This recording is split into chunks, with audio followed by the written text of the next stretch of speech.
For more than 3,000 years, the gold mask of Pharaoh Tutankhamun stayed hidden in the Valley of the Kings. This artifact, which stands about 21 inches tall, shows how skilled and artistic the ancient Egyptians were. But nobody expected that X-rays would reveal its biggest secret. King Tut was the last ruler of his family during the 18th dynasty. He took the throne at just 9 years old, but ruled for only 10 years before he passed away unexpectedly. If we're being honest, back in ancient Egypt, he was mostly forgotten by the rulers who came after him. His tomb wasn't a big deal for them, so much so that even the grave robbers forgot about him. It might sound a bit sad, but the truth is that it was actually great news for us. Since his tomb was practically forgotten, it ended up being perfectly preserved. While the other tombs in the Valley of the Kings were looted, his remained sealed and untouched. So, when it was discovered back in 1922, it had over 5,000 precious objects inside. That made Tutankhamun basically an instant celebrity and one of the best-known pharaohs nowadays. Among the treasures was the most stunning piece, his golden mask. This mask is said to be an exact image of the king's face, or at least it was supposed to be, but we'll get to that later. The purpose of this accurate representation of his face was to make sure that his soul would recognize him in the afterlife and return to his mummified body. In ancient Egyptian beliefs, this would allow him to continue living in the afterlife. The details of the mask clearly looked incredibly difficult to create, but people didn't realize how complex it truly was until many years later. The first X-rays of the mask were taken in 1967. Back then, the main reason for these scans was practical – conservation. The mask was heading to Paris for an exhibition, and it was the first time it had ever left Paris. This would help them keep track of any changes during the exhibit. Plus, the images could give clues about how the mask was made, but back then, they probably didn't fully realize just how complex its construction was. I mean, Egyptian goldsmiths didn't use modern soldering techniques. So, how did they make this mask? New X-rays taken in 2007 gave us some answers. It turned out the Egyptians didn't use pure gold, which is 24 carats. The mask was actually made of 23-karat gold, meaning it was mixed with another material. So, specialists discovered that the gold sheets contained a small amount of copper, a reddish-brown metal. This was likely done to make the material more flexible and easier to shape. They would then shape the gold sheets by heating and hammering them over and over again. But there was one more secret inside the mask that wasn't discovered until 2015. The year before, the staff at Cairo's Egyptian Museum were working on the mask display when the long beard of the mask accidentally got knocked off. Another theory is that the beard had become loose over time and just fell off. Either way, the fact that King Tut's beard came off caused a lot of stress. After all, we're talking about one of Cairo's biggest tourist attractions, so the experts had to fix the problem quickly. The restoration process started with a detailed recording of the mask's condition. To do this, they had to take a full three-dimensional scan of the artifact. And, by accident, they found something very interesting in the mask. Inside the royal beard, there is a gold tube, an intriguing structure that the Egyptians likely used to attach the beard to the rest of the mask. And that proved, once again, that the process of making this mask was even more complex than experts thought. But the mysteries don't stop there. Remember how we mentioned that the mask was thought to perfectly represent King Tutankhamun's face? Well, that might not be entirely true. Some popular theories suggest the mask was never meant for him and was actually made for someone else. A study published in 2015 suggested the mask was originally made for a female pharaoh, his supposed stepmother, the famous and beautiful Egyptian queen Nefertiti. The biggest clue comes from an inscription on the mask. At first glance, it seemed to belong to Tutankhamun, but after a close examination, researchers noted that something else was actually written underneath King Tut's name. The royal name stamp seems to have been altered, and originally it had something written on it that translates to Queen Nefertiti. There is another feature of King Tut's golden mask that was overlooked for years, which adds even more mystery. As we mentioned earlier, experts believe he wasn't respected much by the pharaohs who came after him. And one of the clues that made archaeologists think this is the pierced ears on the mask. Some researchers believe that King Tutankhamun wouldn't have worn earrings after he was a kid.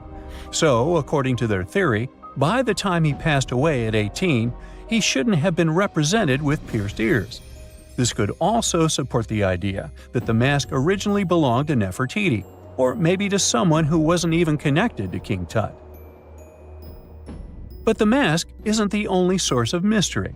In fact, his whole tomb is full of puzzles. Recently, historians found a sign that the place where King Tut was supposed to be buried was changed at the last minute. For years, experts wonder why a pharaoh who ruled for 9 years ended up in such a simple tomb. When compared to the grandeur of other pharaohs' tombs, his tomb seemed, well, a bit plain. The idea that a king like Tutankhamun would have such an unremarkable resting place just doesn't match up with the power and importance he must have had in ancient Egypt. So, what happened? Well, apparently, this might have something to do with his successor, Pharaoh I. After King Tutankhamun passed away, researchers believe that I made sure to erase him from Egypt's history. So, one theory suggests that he was probably behind the quick decision to place King Tut's body in a smaller, less impressive tomb. When experts looked at I's own tomb, they found something interesting. There is a large wall covered in painted baboons. This is the same type of artwork found in Tutankhamun's tomb. It seems like the same person might have chosen the artwork for both tombs. Now, the design and decoration of the two tombs are almost identical, suggesting there was a shared hand behind both. But there is one key difference. I's tomb is fit for a king. It's much bigger and more impressive, even though the style and artwork are similar to what you see in Tutankhamun's tomb. So the theory suggests that I decided what went into both tombs. Since Tut passed away unexpectedly at a young age, his grand tomb wasn't finished in time. Normally, pharaohs start building their tombs while they're still alive to make sure everything is perfect. But Tut passed away when he was just 18, so there wasn't enough time. I may have taken advantage of the situation, ordering a smaller tomb for Tut and keeping a larger one for himself. Experts believe this theory explains why Tutankhamun's tomb is so simple and how I managed to wipe his memory from history so easily. But in the end, the story of King Tut's mask and tomb is full of mystery and intrigue. Each new discovery sheds more light on what really happened all those years ago. But one thing is for sure, the secrets of ancient Egypt still have much to reveal, and King Tutankhamun will continue to fascinate people for years to come. Unlike many other ancient Egyptian burial grounds, King Tutankhamun's tomb stayed hidden and free of unwanted thieves for 3,000 years. One reason was that the tomb was smaller than average and tucked away in a place called the Valley of the Kings. This area was already being extensively explored by the time they stumbled upon Tut's spot. The entrance was all covered in debris from building a nearby tomb, which must have also helped keep it a secret. There were also zero writings or signs on the outside of the tomb. Time passing also played a part in keeping it in amazing shape until the 1920s, when a man named Howard Carter finally made it in. But was Carter that big of a hero? Some recent findings say he might have been sneakier than initially thought. People used to think Carter wasn't just a glorified treasure hunter, he was a true archaeologist. Before Tut, he had been on a relentless quest for Egyptian artifacts. He discovered his interest in these unusual objects when he was a child, and soon started drawing the sculptures and inscriptions that were found in ancient tombs. After stumbling upon the remains of King Tut, Carter spent a decade recording and processing all sorts of objects, like golden thrones, chariots, and statues from Tut's tomb, shipping them down the Nile to Egypt's museum in Cairo. Well, at least that was the official story. More recent discoveries claim that not all of the objects made it to Egyptian officials. A secret letter seems to uncover Carter's little 10 for them, 1 for me policy. The letter in question was sent to Sir Alan Gardiner, a philologist and friend of Carter's, dated from 1922. In these writings, Carter mentioned having found the tomb and was asking his buddy for some advice. In another letter from 1934, Gardiner seems to be thanking Carter for an amulet, which was sent to him as a thank you gift. Carter was adamant that it didn't come from Tut's tomb, but evidently it did. Even the British director of the Egyptian Museum was onto Carter's sneaky endeavors, but couldn't prove it. He compared Gardiner's amulet to others from Tut's tomb, and lo and behold, they were a perfect match. Gardiner was so disappointed to have been put in such a sticky situation that he vented to Carter in another letter. Deciding to be a good friend, Gardiner didn't throw the famous archaeologist under the bus. Instead, he advised Carter to take those stolen goods back to Cairo, just like he'd advise you to like this video and subscribe to the Brightside channel for more amazing videos on the most unique topics in history. It's not the only shady piece of information on Carter's post-discovery behavior. In 1947, a man named Alfred Lucas, who used to work with a controversial archaeologist, gave some information in an obscure journal in Cairo. He claimed that Carter sneakily cracked open the burial chamber door himself. Then he sealed it back up like nothing had happened before the official uncovering. Now, why would he do that?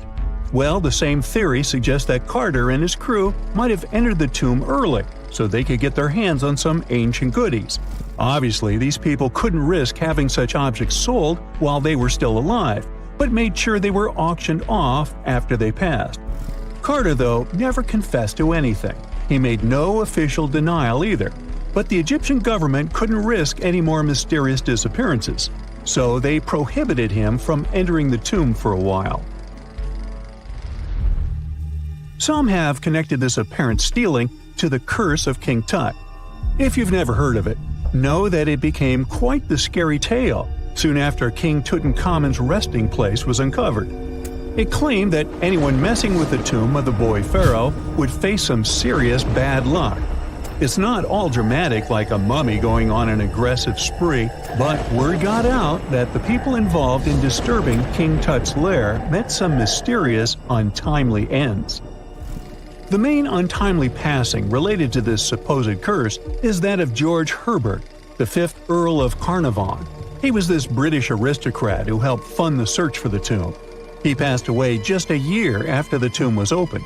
Now, people love to call it mysterious, but it turns out that Herbert was already in pretty bad shape health-wise when he got to Cairo, and he ended up getting taken down by a regular disease. Now, let's talk numbers. There were a lot of people linked to this tomb opening – security guards, archaeologists, and supporting staff. And sure, a few of them did pass not long after the tomb started receiving visitors. As much as we'd like this curse to be true for the sake of, good storytelling, statistically, if you have a bunch of people connected to opening a tomb, you'd expect some passings just by random chance. The average lifespan for those supposedly targeted by the ancient curse was more than 20 years after the spell was supposed to kick in. Herbert's daughter even lived until the 1980s, that's half a century later. And Howard Carter himself lived until 1935, a solid 16 years after the big reveal. Some have suggested that the whole curse was nothing more than a careful PR strategy. You see, when Tut's tomb was found, Howard Carter wanted to make a priority out of keeping nosy reporters away, so he might have come up with a curse hanging over anyone entering the boy king's resting place. But what was stolen from King Tut's tomb anyway? Well, some jewelry to begin with. It might have been snatched by Howard Carter himself, according to a French specialist. He did some intensive research by looking at old pictures taken from inside the tomb back in the 1920s. He compared those images to various objects from museums and auction houses. He soon started to piece together the whereabouts of some of Tut's jewelry. First up, there's this collar that used to be on Tut's chest. It was all broken into pieces, and some parts went via Carter to the Nelson Atkins Museum in Missouri. Meanwhile, other bits ended up on a necklace owned by some unnamed people who tried to sell it in 2015 but failed. Even the Nelson Atkins Museum agrees, as they've confirmed the information on their website. Then there's a headdress piece.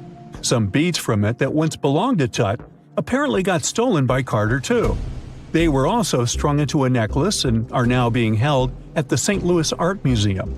Another fancy collar made out of glazed ceramic magic spent some time at the Met, far away in New York.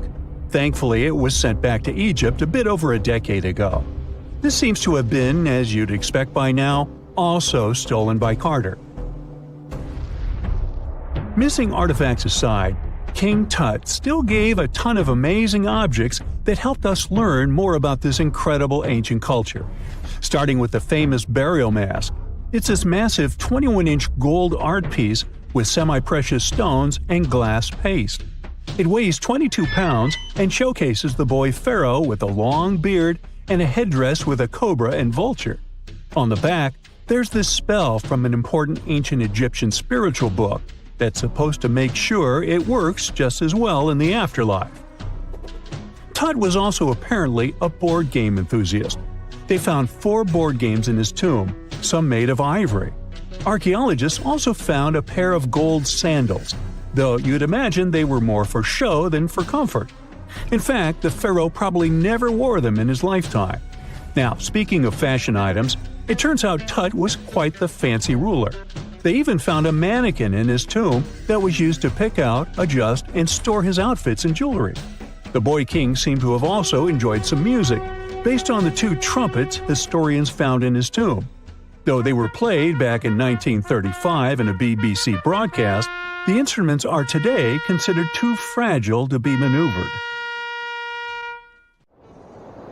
In November 1922, a boy walked through the desert mountains of Egypt and discovered some ancient steps carved into the rock.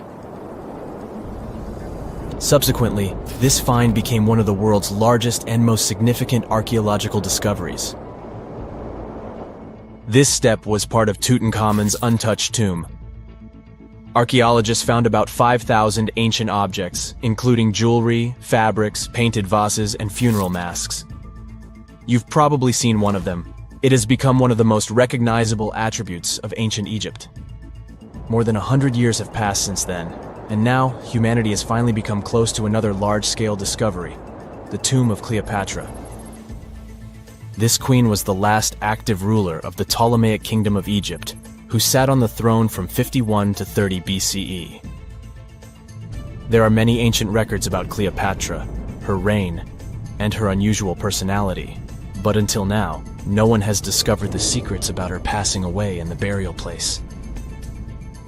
So, one archaeologist, Dr. Kathleen Martinez, has been studying ancient records and temples around Alexandria for decades, and concluded that the tomb of the queen should be located under the ancient city of Taposiris Magna, founded in 280 BCE.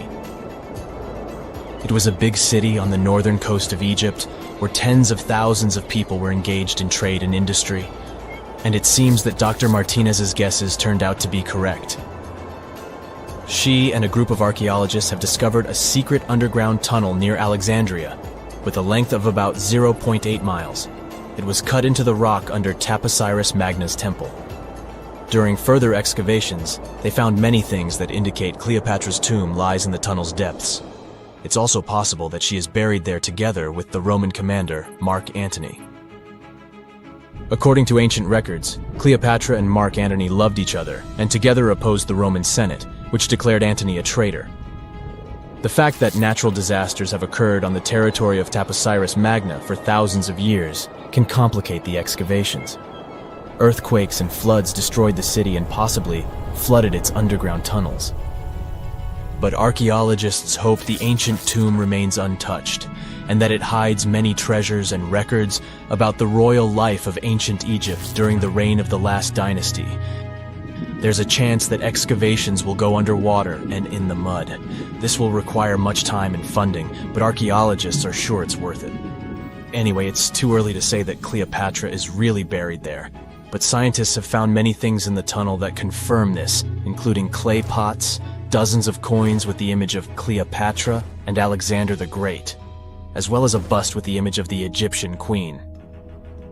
Cleopatra is still one of the most popular personalities in Egypt, on an equal footing with Ramesses III and Tutankhamun.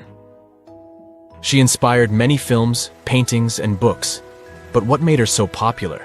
She became famous for her inconsistency. She was a beautiful, intelligent ruler who pulled Egypt out of the crisis and made it a prosperous power. Medieval Arabic texts say she knew chemistry, mathematics, and philosophy, and may have written several scientific books. She knew several languages and had excellent diplomatic skills. At the same time, there are many legends that she was a femme fatale who drove many men crazy. However, there's no evidence that her beauty was incomparable. The image of a stunning model was created by Hollywood when it made several films where famous actresses performed the role of Cleopatra. And the Roman Emperor Octavian, the adopted son of Julius Caesar, specially created the image of Cleopatra as an insidious seductress because he was her enemy. Even though she was born in Egypt, Cleopatra wasn't an Egyptian. Her ancestors were Greeks, among whom was one of the generals of Alexander the Great. However, the people of Egypt loved her. She learned the language and was very sensitive to the traditions of this country. She knew the history, mentality, and customs of ancient Egypt well. She raised the level of its economy and strengthened its status as a world power. Much of this was made possible thanks to her cunning and impressiveness. She loved theatrical performances and lavish celebrations. She knew how to surprise people and put on a show. But behind the exterior image of a luxury lover was an intelligent and calculating ruler. Ancient Egypt was a rich, luxurious country, and Cleopatra did everything to increase its wealth and strengthen its position in the international arena. For example, she was once in conflict with her brother Ptolemy XIII. The queen knew that she wouldn't be able to resist him, so she decided to attract Julius Caesar to their side. The Roman emperor arrived in Alexandria, where Cleopatra wanted to meet him, but Ptolemy knew about her plans and was about to prevent her from coming to Caesar. Then, instead of a rich and noisy arrival, Cleopatra decided to make her visit inconspicuous. She wrapped herself in a carpet or linen bag the emperor's servants carried into Caesar's private chambers. Cleopatra emerged from the carpet and impressed the Roman emperor with her beauty and determination. As a result, they fell in love with each other and became close allies. After some time, she impressed another influential Roman for diplomatic purposes. She arrived to meet Mark Antony on a golden barge with purple sails and silver oars. Cleopatra was dressed in the image of Aphrodite and sat under a magnificent canopy. Her servants dressed like cupids and were blowing her fan and burning incense. But Cleopatra created such a show for a reason. She knew that Antony revered Greek mythology and considered himself the embodiment of Dionysus. As a result, he was so impressed with this woman that he ended up marrying her. Cleopatra defended her crown, strengthened her alliance with Rome, and bore Antony 3 children. In Egypt, they threw big parties and enjoyed wealth with power. However, the relationship of a high-ranking official with the Egyptian queen caused a scandal in Rome. Octavian was Antony's primary opponent in the struggle for power, so he exploited the situation to darken the competitor's reputation. He used propaganda to make Cleopatra an insidious seductress in the eyes of Roman citizens. He accused Antony of succumbing to her charms. The Roman Senate supported Octavian and declared Cleopatra an enemy. In 33 BCE, this conflict reached a high point when Antony's navy clashed with Octavian's fleet. The latter won and forced his enemy to flee to Egypt with Cleopatra. According to some records, they took refuge near Alexandria. Pursued by the Romans, they hid in one of Cleopatra's palaces and met their end. Some legends say that Cleopatra was an expert in poisons. She provoked a venomous snake, a viper or an Egyptian cobra, to bite her. Also, according to another legend, she pricked herself with a poisonous needle. There's a theory that Cleopatra always carried an ampule with poison inside her hairbrush. And when she was cornered, she soaked the needle with this poison and pricked herself. None of this can be said for sure. Scientists are still trying to find out the truth. Perhaps when they reach Cleopatra's tomb, the world will get more answers about her tragic fate. She is considered the last ruler of Egypt. After her passing, Octavian plundered her palaces and temples and returned to Rome, where he became the main emperor. He successfully ruled the country and expanded its borders. His reign ended when he turned 75. World history would have looked different if Cleopatra and Mark Antony hadn't lost that naval battle. By the way, did you know that more time has passed between Cleopatra's reign and Neil Armstrong's flight to the moon than between the reign of the Egyptian queen and the construction of the Great Pyramid of Giza? Armstrong took a step on the Earth satellite in 1969, 38 years after the birth of Cleopatra. And the construction of the pyramid took place in 2560 BCE. Imagine how long the history of ancient Egypt is. Cleopatra is closer to us in time than to the pyramids. It's nighttime, and you're about to walk inside Pharaoh Tutankhamun's final resting place. You know, King Tut. You don't have a torch, but at least you came with a flashlight. You walk down several flights of stairs and observe how the walls are carved in hieroglyphics and what looks like a spell. Those who take anything from this place will be doomed for life, the spell says. Even if you don't really believe it, this scares you a little bit. You find a huge stone door. Is it a trap? You manage to open it, but oh no, it's only an empty chamber. You check your map. It seems like you're heading in the right direction. After what feels like hours, you realize you must be trapped inside a labyrinth. You try to retrace your steps, but you can't find the door where you came in from anymore. That's it, you think to yourself. You've fallen for the Pharaoh's trap. What's worse, you didn't bring a lunch. Okay, so we've all seen Hollywood movies where the main character is exploring ancient ruins and faces some seriously dangerous traps, right? We've been told Egyptian royalty protected their final resting places with venomous scorpions and snakes, sliding doors that will trap you for life, and giant rolling boulders that will crush anyone on their paths. The thing is, were these traps truly real? Well, I regret to be the one to break it to you, but this is all fiction. These elaborate traps were too technologically advanced for ancient civilizations to pull off. That is not to say, however, that there weren't any traps at all. Ancient civilizations, like the Egyptians and the Mayans, are known for their practice of building entire monuments dedicated to the ones who had passed away. These structures would often reflect the position of person occupied in society. So, for the really important people, the VIPs of their times, massive monuments were built to host their bodies long after they were gone. Some of these civilizations believed that a person's life would continue on the other side of the veil. For that reason, a person would be buried together with the belongings of their current life. If they had a lot of money and power and stuff, that meant their resting places would be filled with riches and gold. Now imagine if you lived in ancient Egypt and you knew exactly where all the pharaohs' tombs were located and had heard rumors of the amount of wealth kept in these places. Maybe you would be tempted to go check it out, right? We're talking about large rooms filled from floor to ceiling with golden artifacts, jewels, and even money. I mean, it does sound tempting. And since there weren't any security guards protecting the entrance of these places, Egyptians needed to get creative as to how they would protect these riches. These old civilizations found some traps to be useful.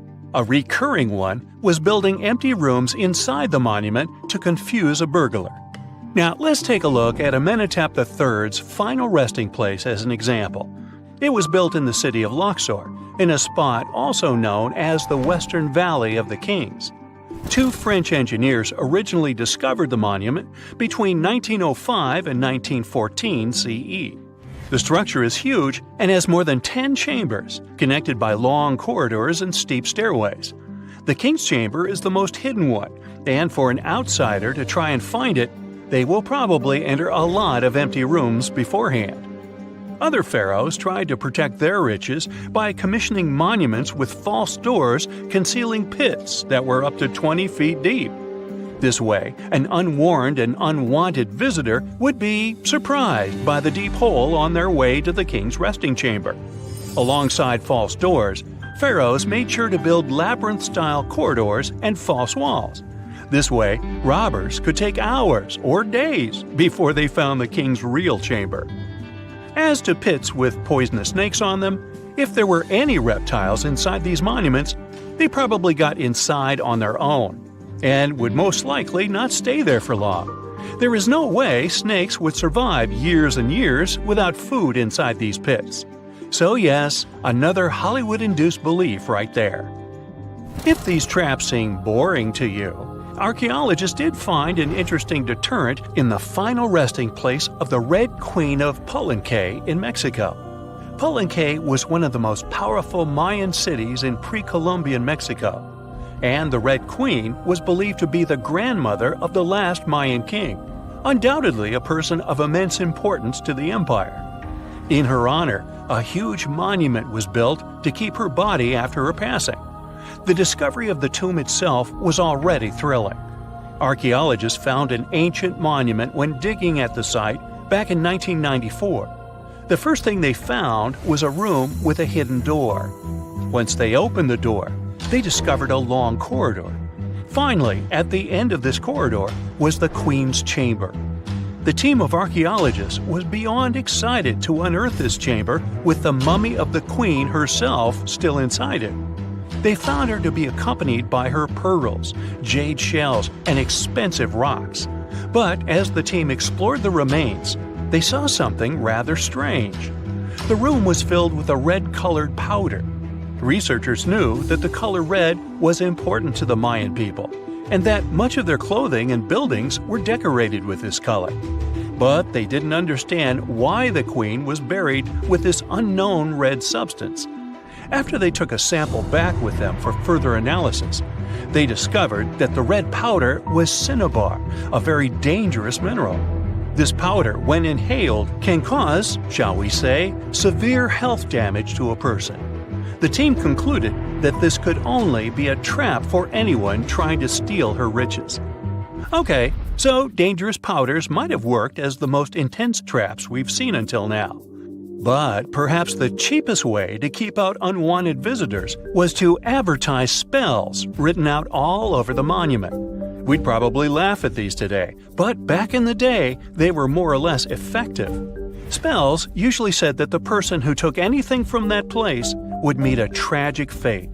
Some spells said that robbers would lose their houses in big fires or terrible floods.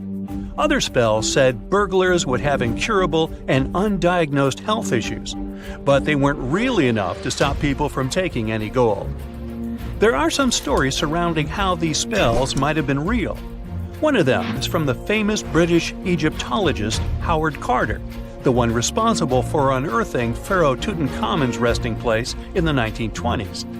After months of unsuccessful digging, Carter discovered the tomb's existence by chance. He found the entrance to a stairway right beneath the soil where he had been searching all those months. With the help of a team, he cleared the piles of sand blocking the stairs and discovered a doorway. The door had several royal symbols carved into it, and Carter knew this could only mean a very important person had been buried there. And he was right. With a chisel, he made a hole in the top left-hand corner of the doorway and lit his vision with the help of a candle. He couldn't believe what he was seeing, the reflection of several golden and jeweled items crowding the chamber before him. Lost for 3,000 years, Carter had just discovered the final resting place of King Tut. But the story didn't finish here. This discovery was accompanied by a series of unfortunate events that led people to believe it had something to do with the pharaoh's spell. Carter himself mysteriously passed away just a few years later, and some of his assistants lost their houses in floods, just like one of the spells threatened. Some say it's just coincidental, as there's no real proof of these things being connected. Well, what do you think? Was this an effective trap after all?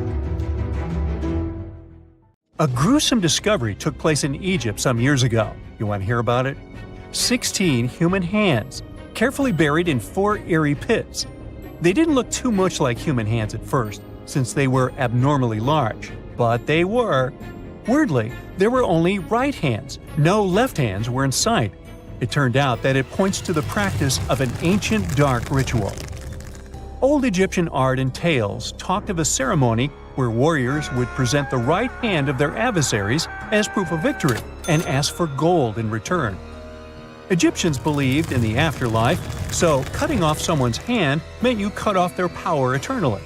Guaranteeing this type of defeat was interesting to the winning party. Here, the fight was between Egyptians versus Hyksos, who lived in what was once known as Canaan. Egypt has always been the center of some history-changing findings, and some time ago, this papyrus was found. If we stretched it open, it would be just a tad bigger than the height of a skyscraper. The world's tiniest skyscraper, which is located in Wichita Falls, Texas. When humans didn't write on their notes app, they wrote on this thing, made from the medulla of a papyrus plant. Around 2,000 years ago, ancient Egyptians wrote something reminiscent of a book where they describe most of their funerary traditions and their visions of the afterlife. It's considered one of the most important texts from ancient Egypt and is still sold in bookstores to this day. This ancient manuscript was unearthed from a chamber located just south of the Pyramid of Djoser, located in Saqqara. Oh yes, Djoser is the oldest pyramid in Egypt and not the Giza pyramids like most people think. So recently, the site of Saqqara buzzed with excited archaeologists who probably found one of Egypt's oldest complete mummies.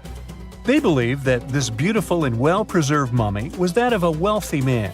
He was discovered in a deep shaft, covered in layers of gold leaves.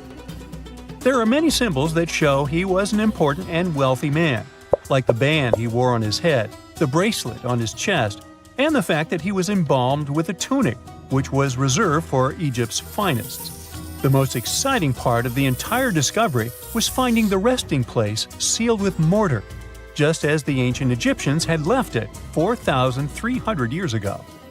Now this may sound weird, but back in 2008, archaeologists discovered a missing pyramid. Now it went missing because it deteriorated over the span of 4,000 years. Today, you can only see its base. It was a pretty important site back in ancient times. It is said that around the area of the pyramid, the ancients hosted a special type of ceremony where high priests would carry mummified remains of sacred bulls. Now here's a fun fact. Ancient Egyptians believed that Apis bulls were earthly incarnations of the city deity of Memphis and was connected to rites of fertility. It wasn't just any Apis bull though. They needed to be all black with a single white mark between its horns and a bunch of very specific characteristics. They were selected by the local priests and honored until they passed away. After that, they were mummified and buried in underground galleries. Meanwhile, this missing pyramid sort of disappeared around the 1800s. It was a German archaeologist who first found it in the village of Saqqara. He called it the Headless Pyramid when he first found it. But then, years after the official discovery, the desert sand came along and covered the whole thing. There were some excavations between the 19th and 20th centuries, but they weren't too systematic. That's why scientists were so thrilled when they dug an entire pyramid's base after removing the 25-foot mound of sand that was covering it. Oh, and it turns out American archaeologists are excavating a cemetery in Egypt that could contain over 1 million mummified bodies. So far, archaeologists have dug around 1,700 mummies. One of the main differences from other classic Egyptian mummies is that these people weren't kings and pharaohs. They were commoners that most likely lived about 1,500 years ago, when Egypt was controlled by the Roman and Byzantine empires. The name of the cemetery is cool though, the Way of the Water Buffalo, just in case you want to check it out on your next trip. Other than bulls and buffaloes, ancient Egyptians also liked baboons. Are you seeing a pattern here? In the beginning of the 20th century, archaeologists discovered a site filled with mummified baboons in a place called, guess what? The Valley of Monkeys. An animal wouldn't have been mummified if it wasn't considered important. Certain animals were more important than others, since they were linked to specific deities. Jackals were connected to Anubis, the ancient god of the afterlife, and cats were likened to the female deity Bastet. Baboons were a pretty big deal, since they were believed to be connected to Thoth, the deity of wisdom and advisor to Ra, one of Egypt's supreme deities. The archaeologists who studied these animals weren't too happy. They think these baboons were kept inside and were deprived of sunlight for most of their lives.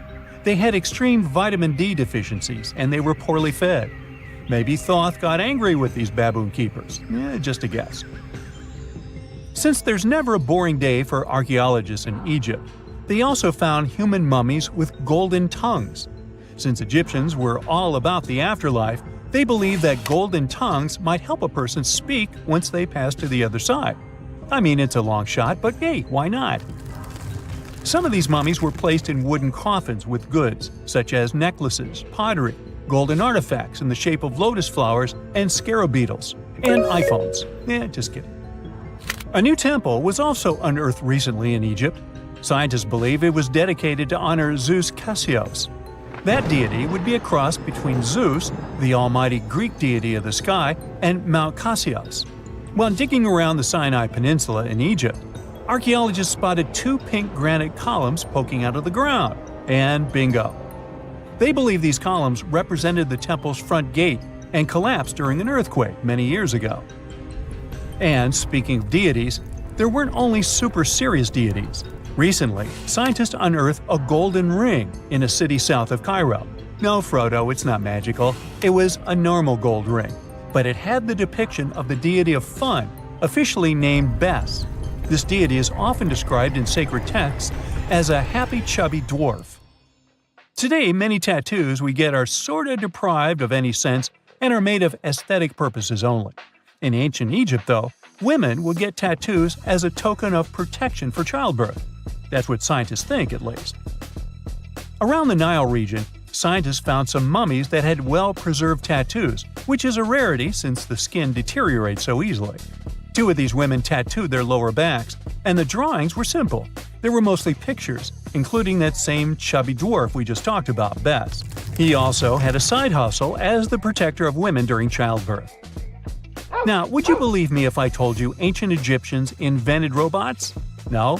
Well, that's because that's not entirely true. Sure, they were astronomers, mathematicians, and engineers, and somehow they also squeezed an eccentric invention into that package. An automated deity some scientists called Hathor. This wooden statue had been in the Metropolitan Museum of Art for years before someone noticed its secret. With the help of an X-ray machine, specialists discovered a mechanical operating system inside it. The pulley-like axis goes from the statue's shoulder to her left leg. When the system rotates, the statue raises and lowers her hand. Hey, pick me! Pick me! Most people know that pyramids were built as grand tombs for the pharaohs, designed to ensure they had a smooth journey to the afterlife. The Great Pyramid of Giza, for instance, was constructed for the pharaoh Khufu. But what most people don't know is that this whole pyramid building trend started right here with the step pyramid of Djoser about 4,700 years ago. This massive structure was built for Pharaoh Djoser, a ruler from Egypt's 3rd dynasty. It rises 7 layers high above the ground and stands about 200 feet tall. We think of it today as a phenomenal architectural project, but for ancient Egyptians, the step pyramid of Djoser turned out to be more like a massive experiment, a trial run, if you will, to perfect their building skills before they moved on to even more ambitious pyramids. Reaching new heights is super exciting, but the real mystery is what is going on below the ground. In this pyramid's underground labyrinth, there is a network of tunnels stretching about 3.5 miles long, and some researchers believe these tunnels might have been part of a sophisticated water system that could completely change what we think about pyramid construction. Let's talk about this massive complex located in Saqqara. Surrounding the pyramid, there's what's known as a dry moat, a continuous trench that is up to 164 feet wide and almost 2 miles long. It forms a sort of rectangular shape around the pyramid. This trench has an average depth of about 65 feet. Now, if you were to add up all the earth and rock they dug out to create this moat, it would be about 10 times the volume of the step pyramid itself. For the longest time, people just assumed this trench was nothing more than a huge quarry, a place where they dug up stone and clay to build the step pyramid. Makes sense, right? But when you take a closer look, it doesn't add up. The trench is too narrow and deep to be practical for mining, and its layout doesn't match anything we know about ancient Egyptian quarrying methods. Plus, some sections of the trench are actually covered with a rocky ceiling, which would have made it nearly impossible to use as a quarry. Another theory suggests that the dry moat had some kind of spiritual significance. Maybe it was a sacred place, where souls of nobles gathered to serve the late king in the afterlife. There are even niches in the walls that work as a hint at this spiritual function. But most researchers believe that this purpose likely developed much later, long after the complex was built for Djoser. So, what was the moat really designed for? In 2020, a researcher came up with a pretty intriguing idea. It is possible that this trench was actually designed to collect and manage water, especially after heavy rainfalls. Now, that makes sense when you consider the location. The moat sits in an area that could easily have been flooded by runoff water from nearby plains. This could also explain why the trench wasn't used for new graves until much later when the climate became drier and less prone to flooding. The story becomes even more intriguing, as this trench appears to be part of a larger, more complex hydraulic system within the Djoser complex. It is like the trench has several compartments, carefully carved out of the rock and connected by tunnels. These compartments likely served as a part of a water treatment system, where water would flow from one compartment to the next, getting cleaner as it moved along. Now, here is where things start to tie into the pyramid itself. The Djoser complex has a series of underground shafts, and some researchers think that water from the moat's deep trench might have been used to power a hydraulic lift system, and this giant water-powered elevator could have been used to raise the heavy stones needed to build the pyramid. It worked like a volcano, but instead of lava, water did the heavy lifting. Imagine a big deep hole in the ground at the center of the pyramid site. Inside this hole, there was a huge wooden platform, kind of like a giant raft that could move up and down. When the workers wanted to lift a heavy stone, they would fill the hole with water. As the water rose, the wooden platform started to float up, carrying the stone with it, almost like a giant water-powered elevator. When the stone reached the right height, the workers slid it off the platform and onto the pyramid. The idea is that water from the deep trench, after being cleaned and filtered, would flow into these shafts. A massive float, possibly made of wood, would then rise as the water filled the shaft, lifting the stones up to where they were needed for construction. Once the stone was in place, they'd let the water out, lowering the platform back down to the bottom, ready to lift the next stone. This fancy hydraulic lift system could have been a game changer, making the whole building process a lot faster and more efficient without using a lot of workforce. It is like the ancient Egyptians were already embracing the whole idea of work smarter, not harder. But of course, not everyone is on board with this theory. Some experts argue that the area where the step pyramid of Djoser was built couldn't have held enough water from occasional rains to maintain such a fancy hydraulic system. The main theory suggests that, in the past, there might have been some kind of lake nearby that would have filled up after a period of rain, and this lake could have supplied water to the complex's hydraulic system. But there is no mention of such a lake in any ancient Egyptian writings, so it might be more of a what-if situation than a reality. And then there's the issue of the hard work itself. Remember when I said this method could have allowed the ancient builders to raise stones with far less effort? Well, that might not be entirely true. According to some experts, just building this hydraulic device would have required a lot more heavy work than simply moving the stone blocks using good old-fashioned manpower. And let's not forget, the step pyramid of Djoser is like a baby pyramid compared to those that came later. The stones used for Djoser's pyramid weighed, on average, about 660 pounds each, which is nothing compared to the more than 2.5-ton blocks used later for the pyramid of Chephren.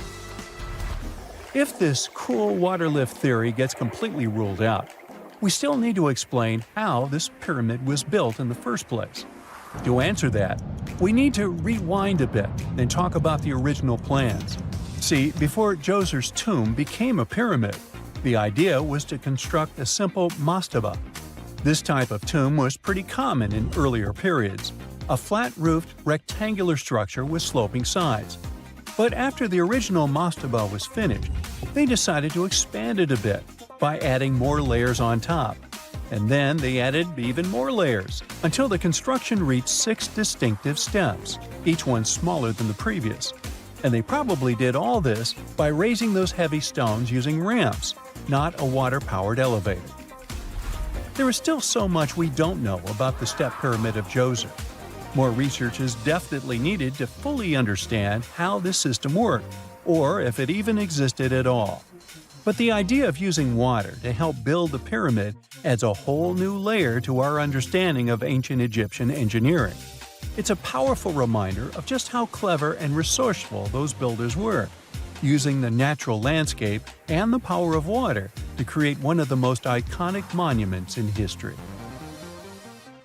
Imagine working 7 days a week on a large-scale construction site. You, along with thousands of others, carry millions of stone blocks and put them on top of each other according to a complex system. You work without modern construction equipment. You have no air conditioning or constant access to water. It's so hot outside that you can fry eggs on the road.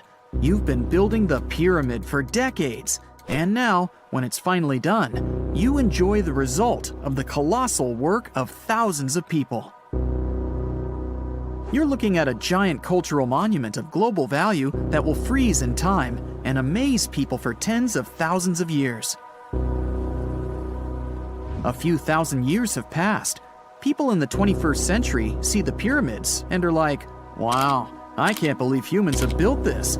Yeah, the people who built the pyramids wouldn't have appreciated such a theory. But actually, there are reasons to believe that people built it using some fantastic technology. From the outside, it seems the Great Pyramids are just big triangles of stone. People just put some heavy blocks on top of each other, and that's it. In fact, the design seems too perfect to be true. The pyramid consists of more than 2 million blocks. They lay so close to each other and are so even that you couldn't squeeze even a thin sheet of paper between them. Scientists still can't figure out the exact technology for building the Egyptian pyramids. One of the biggest and most famous is the Great Pyramid of Giza. This huge construction, well known all over the world, has one big secret. There should be a capstone on top of the pyramid. It's a triangular-shaped stone block, a small pyramid on top of a huge one. It's also called a pyramidion. The builders of ancient Egypt made it out of granite and limestone and covered it with gold. No records or old drawings prove that there was a pyramidion at the top of the Great Pyramid of Giza. But there's another ancient Egyptian structure with such a triangle, the Red Pyramid. It was built before the Great One, and its capstone has survived to this day. Archaeologists have found and reconstructed it. But where could the capstone of the Great Pyramid be? It's a mystery that still has no answer. Some are sure that some thieves have stolen it from the top. Maybe they just climbed up and pushed the pyramidion down. It makes perfect sense. The capstone was probably the most valuable element of the pyramid. Many scientists and archaeologists still don't know its exact purpose. Some believe that this peak covered with gold glorified the pharaohs. The capstone reflected moonlight at night and illuminated the entire space around it. During the day, the capstone reflected sunlight with its shiny surface. You could have noticed it from afar. The top of the pyramid was a kind of guiding star for lost travelers. All other stone blocks of the pyramid consist of limestone. People polished them to make them look shiny. In the past, they were even glowing and reflected light. You could see glowing pyramids from space, although they looked like tiny lights. Over thousands of years, winds, sandstorms, and rains have changed the pyramid's appearance. If people had taken care of them all this time, they would have looked like something out of science fiction movies, or the pyramids from Las Vegas. But unfortunately, we will never see their original appearance. Some archaeologists and scientists believe that the capstone could absorb the sun's energy and distribute it evenly throughout the pyramid. No one knows precisely why the Egyptians needed this technology. There's a theory the pyramids are ancient energy systems. The pharaohs applied this energy to use some unique technologies that were more advanced than all the achievements of the 21st century. And the triangular shape of the pyramids was ideal for boosting this electromagnetic energy. In theory, solar radiation, or electromagnetic forces, accumulated at the top of the pyramid, filled the inner rooms, and then went down the walls to the base. Any surface distortion could prevent the flow from spreading, so they had to create a perfectly smooth surface. That's why they installed the blocks so that nobody could squeeze a needle or razor blade between them. Many people believe in this theory because they built the pyramids from limestone. This material can hold energy inside itself. In the inner part, they created granite deposits to cause air ionization, that is, to create an electric charge. They also dug channels under the pyramid for water to transmit electricity. And at the top, they put a gold capstone, the best conductor of electricity. So, this is how you get a great power generator. Different cultures used similar technologies to create electricity all over the world. But these are all theories. If it had been working, humanity would have used these technologies today. There are mentions of the metal industry, chemistry, engineering, physics, mathematics, and astronomy in some ancient records. Most scientists don't believe in all these things. We know the detailed stages of the technology's development in different cultures. In the 21st century, scientists, historians, and anthropologists can track the evolution of all modern devices. If people had created some technological inventions in ancient times, the history of the world would have looked different. Perhaps all the achievements of antiquity could have been wiped off the face of the earth by global cataclysms. And it can happen to us. Just imagine how people would dig up a laptop in 5,000 years. Perhaps they wouldn't understand what kind of device it is. Another Egyptian wonder surrounded by mystery is the statue of the Sphinx. The Egyptians carved it out of a single massive piece of limestone about 4.5 thousand years ago. But scientists still don't know the exact date of its construction or who built it.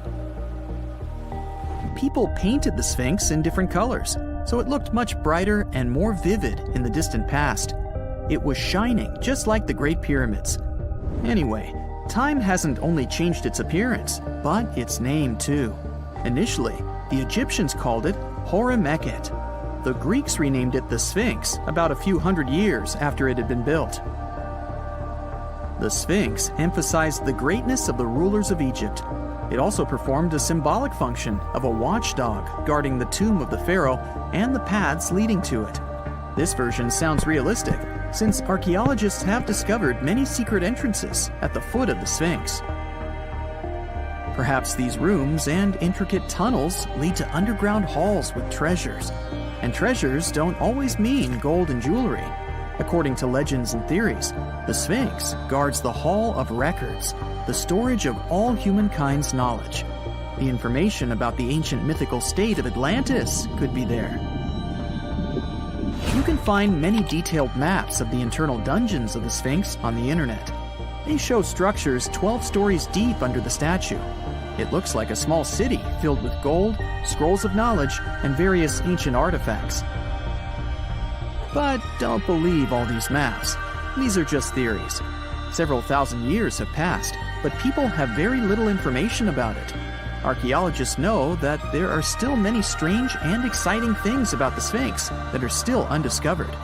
Some locals are afraid to research because they believe they can awaken something terrible from the underground depths. Therefore, it's mostly scientists from other countries who conduct the excavations. In 1998, scientists discovered strange tunnels leading to empty rooms under the Sphinx. They realized that some people tried to get there through tunnels in the past, and maybe those people took all the treasures that were there. One of the legends says that some powerful artifact lays beneath the Sphinx. Its technology can change the whole world, but the locals are hiding it because it can damage the planet. Some believe that you can find evidence of unknown technologies painted on the granite walls in the pharaoh's tombs. But most likely, these paintings and signs tell us the myths and legends of ancient Egypt. But what if Egyptian symbols and drawings are detailed instructions for using ancient technologies? What if the locals that lived at that time thought, people in the future won't be able to get energy themselves. Let's leave some detailed instructions for them. Anyway, there are many riddles and theories. In reality, the search for answers is a dangerous undertaking, since it's not easy to get into the underground halls. Excavations can ruin the structure of the entire Sphinx. Any person inside the tunnels may get lost and never be able to find their way back. Besides, it costs a lot of money. Now, what would be awesome is if people could invent some device that could scan underground areas and show their detailed models. Whenever you hear about ancient ruins, you almost never picture them being suspended somewhere, or just randomly hanging on the branch of a tree, right? In fact, for most of the ancient artifacts we have exposed in museums all over the world, archaeologists did quite an impressive amount of digging. You see, buildings have this funny way of fading away over time if not properly taken care of. Sometimes we need to reuse some building materials, so an older construction may be sacrificed in the process. Other times, houses are abandoned, and once they are exposed to the elements on the surface, like rain or sunlight, they don't really stand a chance. Some just simply crumble away due to good old erosion. So the only way a piece of architecture can survive the test of time is if it's somehow gotten buried deep down. Now, how did they end up buried in the first place? Well, it's quite the comedy of errors. Ancient cities had a habit of gradually raising their ground level like a kid adding toppings to their ice cream sundae. You see, these settlements were always busy collecting food and building materials to keep up with their ever-growing population. But hey, who has time to deal with waste and rubbish? It wasn't exactly high on their to-do list back in the day. So when it came to building new houses, ancient civilizations found it much easier to save their sweat and tears by piling up the rubble and constructing right on top. But that's not all. Rivers would also occasionally flood and deposit a layer of sediment on the city floors, further encapsulating those ancient constructions. And in those dry regions like the desert, where the wind likes to show off its sand and dust dance moves, you can bet it was a constant struggle to keep the establishments clean. One hilarious example is the Sphinx, which had its head buried in sand until a group of archaeologists unearthed it in 1817. Some ancient towns eventually got covered up because they were completely abandoned. With less human activity to control their expansion, plant seeds couldn't resist the opportunity and sprouted all over the place. They gobbled up carbon dioxide from the air and grew, adding more and more bulk to the ground. Those cheeky roots even decided to stabilize the soil made from decaying plant matter, creating layers upon layers of earthy goodness. It's like the ultimate DIY project Mother Nature embarked on, with plants as her loyal helpers. The act of digging into the secrets of ancient civilizations is not just about unearthing a lost world. It's also an epic quest to reveal the hidden treasures beneath layers of history. But how do archaeologists know where to dig in the first place? If everything is covered in layers upon layers of sediments, debris, and plant roots, they must have some sort of system they rely on before embarking on a new project, right? For starters, they're not always the ones suggesting an archaeological dig in a certain location. Let me explain. Let's say you're a contractor and you want to build a new fancy apartment complex in your city. Some local legislations have certain requirements before your project can start, though.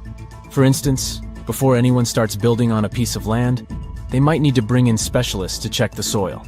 These clever folks can be archaeologists, geologists, or paleontologists, and they need to keep an eye on things during development. If any artifacts or ecofacts, fancy word for organic remnants, are discovered, these experts swoop in to excavate and study them. But what about sites that have nothing to do with bulldozers and yellow hats? Archaeologists have more than one trick up their sleeves when it comes to locating ancient hotspots.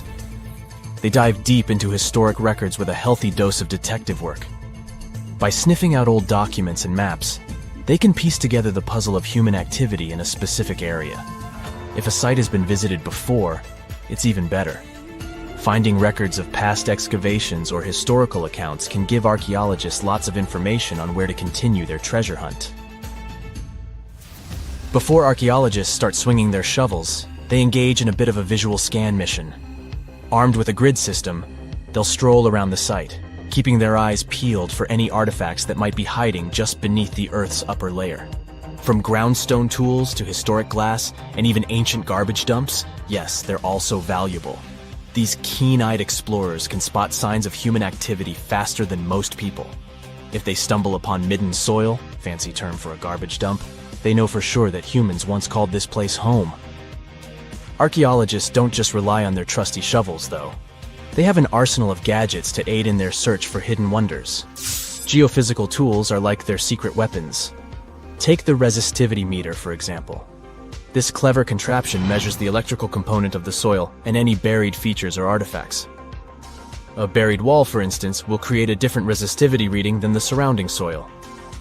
Magnetometers and ground-penetrating radar work in similar ways, showcasing potential hints of ancient treasures in the soil. And who could forget our trusty old friend, the GPS? It helps archaeologists map out precise locations, like a high-tech treasure map, leading them straight to their pot of gold. Care to virtually visit some of the most important archaeological sites in the world? Well, follow me. In the United Kingdom, for instance, you'll find this interesting place called Stonehenge. It's one of many henges scattered around, but this one really takes the cake. Picture this: massive ancient stones standing tall and proud, arranged in a funky outer ring and an inner horseshoe, with some smaller stones thrown in for good measure. And guess what? These amazing stones have been around for over 5,000 years. Talk about a serious case of rock-solid longevity. Now, here's where it gets interesting. According to local folklore, the legendary wizard Merlin whipped out his magic wand and poof! He teleported these massive stones all the way from Ireland. Apparently, some giants had assembled them there, but Merlin decided they would look much better at their new location. Others think it's just the ruined remains of an old Roman spiritual edifice. These amazing structures were built by our Bronze Age ancestors. With their simple tools and limited tech, they managed to create this monumental masterpiece. Impressive, right? Unfortunately, there's still so much we don't know about this area. Stonehenge's initial purpose remains a mystery to this day. Sure, there are lots of theories, but scientists have yet to agree on the subject. However, we do know that it's perfectly aligned to catch the sunrise during the summer and winter solstices. The ancient city of Pompeii is an equally amazing archaeological site. Picture this: Mount Vesuvius, a notorious troublemaker, decided to throw a volcanic tantrum and completely covered this ancient Roman city. It turned it into a time capsule, located outside present-day Naples in Italy. Fast forward to the year 1748, when a bunch of adventurous explorers stumbled upon Pompeii. Lo and behold, they discovered a treasure trove of well-preserved goodies: streets, houses, food. Probably a bit stale by then. Blingy jewelry, fancy sculptures, colorful frescoes, everyday household items, and even animal and human remains. It was like an epic archaeological party. From the looks of it, Pompeii had it all. Fancy houses and villas, a massive 20,000-seat arena, cute little artisan shops, hangouts like taverns. And let's not forget the saucy spots like those luxurious bathhouses for some intense pampering. There's also the Sanctuary of Apollo, where people used to gather for their daily dose of worship. And of course, the bustling heart of the city, the Forum of Pompeii, where all the cool people used to hang out. And guess what? Pompeii is so cool that it made it to UNESCO's World Heritage List back in 1997. That's like the ultimate Hall of Fame for historical awesomeness. It also includes many other famous buildings and sites, like the Taj Mahal in India and the Acropolis of Athens in Greece. It's 1898, and you're taking part in excavations in Saqqara. This place, not far away from Cairo, is full of ancient tombs and pyramids. You're in your Indiana Jones mood and hope to find something really phenomenal to become famous. Gold, manuscripts, treasure maps, mummies of famous pharaohs. Wait, a wooden bird? You're really disappointed as it looks like a regular toy. An old one, but still. Little do you know that years later, someone would propose that your bird was actually an ancient monoplane. So the artifact, nicknamed the Saqqara bird, is made of a sycamore tree. The birdie has a wingspan of just 7 inches and weighs around 40 grams. A perfect original souvenir from Egypt, I would say. It's over 2,000 years old and looks pretty plain, without any carvings of feathers or other intricate ornaments. It has a beak and eyes though, which makes our find look like a hawk, the emblem of the deity Horus. Its tail is rather unusual as it's squared, looks weirdly upright, and it seems like the sunken part of it was the place for a now missing piece. Humans love solving a good mystery, so there have been several attempts to explain the use of the birdie. First, quite simply, is that it was a ceremonial object. The second idea is that it was a toy for a child from some well-off family. It could have been some sort of boomerang, which was a popular concept in ancient Egypt. Then there was a theory that the bird had been used as a weather vane. But this one has been debunked as the figure doesn't have any holes or markings, except for the one made at the museum in Cairo to fix the exhibit on a stick. So there was no way to hang it in the past. Almost a century after the bird was found, Egyptologist Dr. Khalil Masiha proposed a new theory that it could have been a model of a monoplane. He believed the bird was missing a horizontal tailplane. Otherwise, it had its wings set at a right angle, similar to that of modern planes. It could have worked to generate the aerodynamic lift necessary for flights. Dr. Masiha also claimed that it was common at that time to place miniature models of technological inventions in tombs. So, did the ancient Egyptians really invent the plane in 200 BCE? That would make the Wright brothers, who are considered the inventors of aviation, really upset. They made one of their first flights only in 1903. There's just one way to know for sure, and that is to test the model. But you know, the ancient museum in Cairo would unlikely let one of their cherished exhibits fly around like a toy. That's why glider designer Martin Gregory built a similar model, this time of balsa wood, and concluded that even with the missing tailplane, the plane wasn't much of a flyer. Case solved? Not really. This didn't sound convincing enough to the History Channel, so they invited an aerodynamics expert to build another replica of the bird. He tested it in weather conditions similar to those in Egypt and was impressed with the little plane's abilities. So, if they did invent the prototype of a plane back in the times of pharaohs, it would be a good example of an oupart. That's an out-of-place artifact, an object that's way ahead of its time in terms of technology or history. And the Saqqara bird isn't the only example of such a revolutionary concept. In 1901, a group of divers retrieved the Antikythera mechanism from an underwater shipwreck near the Greek island of Antikythera. It's been dubbed the world's first analog computer, and it's currently dated around 100 BCE.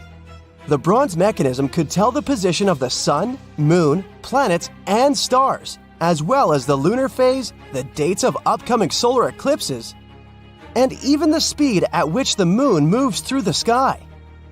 No one's sure who used it and how or where it was made.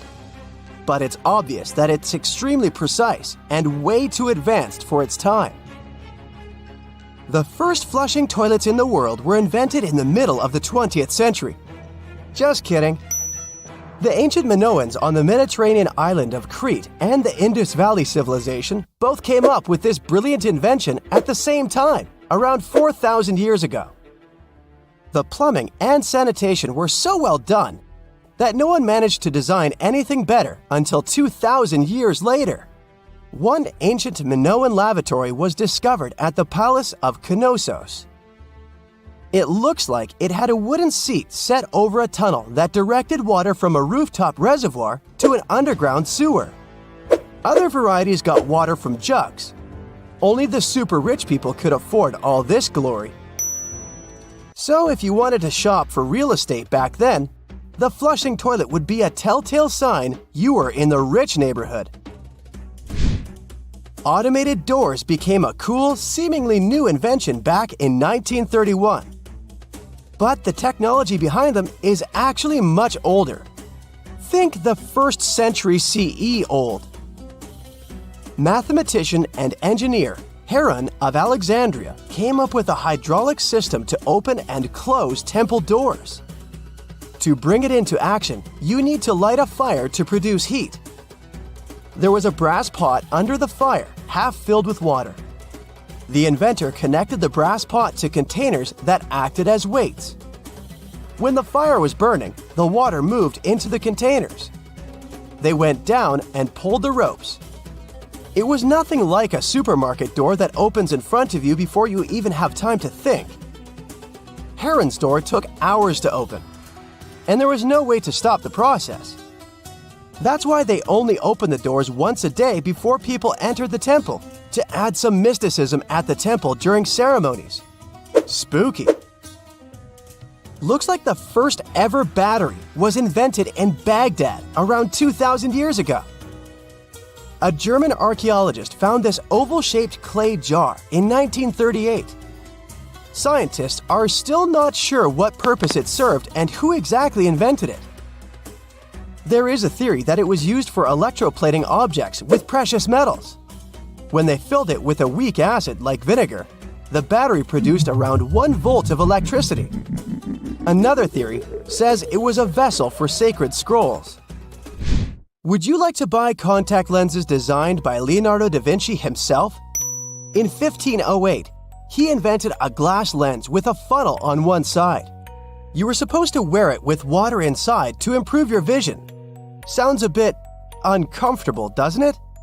So, around a century later, French scientist René Descartes decided to improve the idea and make the cornea contact the future lenses.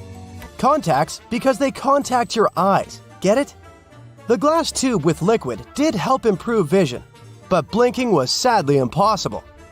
2.5 centuries later, new technologies in the glass industry let scientists design contacts that would fit in the eye and even let the wearer blink. Thanks, guys! Still, those lenses were made of heavy blown glass and didn't let the eye breathe. About 50 years later, contacts became plastic, lightweight, unbreakable, and scratch-resistant, but still covering the entire eye. And then, in 1948, an English optical technician accidentally sanded down a plastic lens and figured out they'd still be in place even if they covered only the cornea. Imagine you're living in 19th century London and need to send a message to New York. It would have taken about 10 days to get there by ship. So when delivery time went from days to hours in 1858, it was a true sensation. The first message was sent by Queen Victoria herself. It was all made possible thanks to the transatlantic telegraph cable, running under the ocean. Sadly, the new cool invention only lasted a few weeks. It took years to bring it back to life. When you hear the word mummy, you might get a chill down your spine. That's because most of us associate this word with those creepy characters we've seen in some scary movies. But in reality, mummies have helped us understand a lot about ancient civilizations, their rulers, and about how people used to deal with losing their loved ones. The people most famous worldwide for their mummies are the ancient Egyptians. They believed that some sort of existence after passing away was possible, if certain conditions were met. That's why they insisted on preserving the human body through the process of mummification and placing the mummy in a furnished tomb, kind of like giving it a fully functioning apartment of its own. Why did they believe in this? Well, because they were deeply connected to their natural environment for the most part. They saw the natural cycles around them, like how the sun rose every day, followed by the moon, or how new life was always sprouting from plants, even after they had wilted away. They also believed that the powerful spirit Osiris, who represented the cycle of passing away and resurrection, played a role in this process. To prepare for the afterlife, the ancient Egyptians followed certain rituals, like mummification, which involved using materials like honey, resins, and incense to preserve the body. There's no other mummy more popular than that of King Tut. He was a young pharaoh who ruled over 3,000 years ago in Egypt. The problem with discovering ancient royal tombs is that most of such burial sites were previously robbed. People knew ancient rulers had been left with many valuable belongings, so those locations became vulnerable to thieves.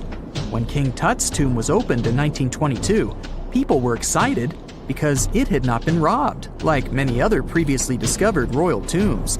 That's how well hidden it was. Inside, his mummy was encapsulated in a total of 3 coffins, including one made of gold. The objects found in his tomb showed us what ancient Egypt was like, and studying his mummy also helped us learn about the culture and practices popular at the time when he passed away. We also learned about his family by looking at his DNA. Scientists were able to discover that he had had a disease called malaria and a problem with his foot that might have made it hard for him to walk. Ramses II was another pharaoh in Egypt who ruled for 68 years, which was quite a lot back in the day. He was known for his expansion campaigns and building projects. Many objects from his time as a ruler still exist today, including a large statue of him. Ramses II was about 6 feet tall and lived to be about 90 years old. After looking at his mummy, scientists concluded that he may have had a medical condition that affected his spine. Now, remember those thieves I mentioned before? They are probably the reason why Ramses II ended up in a plain coffin in a secret collection of royal mummies at Deir al-Bahari, which was rediscovered in 1881. Thankfully, archaeologists were able to identify him because his journeys had been recorded on his wrappings. The process was really tedious too. In fact, in ancient Egypt, the mummification process could take a staggering 70 days to complete. A special person would say a very specific speech while delicately handling the body and drying it out using a type of salt called natron. They also used linen and resin to make the body look more lifelike and to wrap it in cloth. The tomb was equally as important for ancient Egyptians. The walls of King Tut's tomb, for example, were adorned with intricate artwork that depicted his journey to the afterlife, from his burial procession to his passage through the underworld. The ancient Egyptians believed that everyone made this journey after passing away, and they filled their tombs with items and paintings to help the person in their spiritual travels. Additionally, the walls of the tomb were decorated with spells from a special book, which contained a collection of poems that the Egyptians believed would help people reach the afterlife. And speaking of how important this journey was, people also placed food in these ancient tombs. In King Tut's tomb, archaeologists discovered 36 jars of vintage beverages and 8 baskets of fruit, which were believed to be left there to help him in his journey to the afterlife. The Egyptians believed that traveling to the afterlife took a really long time, so they left a lot of supplies, such as food and water, to sustain their loved ones. Pharaohs also generally had numerous luxurious garments and beautiful jewelry in their tombs to ensure that they would have a fashionable journey. These items included various types of linen clothing, such as tunics, scarves, gloves, and headdresses, as well as a lot of gold jewelry with precious stones, like bracelets, buckles, pendants, necklaces, rings, and even precious depictions of insects for protection. Some were also deposited with fans made from ivory and ostrich feathers to keep them cool in the afterlife. Some ancient rulers were even placed in their forever apartments along with boats. For example, Pharaoh Khufu built the Great Pyramid at Giza as his tomb, and a large ship was found inside. King Tut, however, was buried with multiple boat paddles, but no actual boat. Instead, he had 3 chariots and numerous walking sticks made of precious materials, perhaps indicating he'd rather travel to the beyond by land, not by water. Amongst the most interesting objects found near ancient mummies are bottles of oils and perfumes. If rulers were supposed to be fashionable, why not smell nice too, right? Also, some of them had some ancient kinds of board games, most of them made out of precious materials like gold or ivory. One of those games was called Senet. It was very popular amongst the ancient Egyptians and very similar to modern-day chess. The ancient Egyptians may have the most famous mummies out there, but they weren't the first to invent the procedure. In fact, it all started in South America with an ancient civilization named the Chinchorro. As far as we know today, these people were the first to mummify their loved ones that had passed away.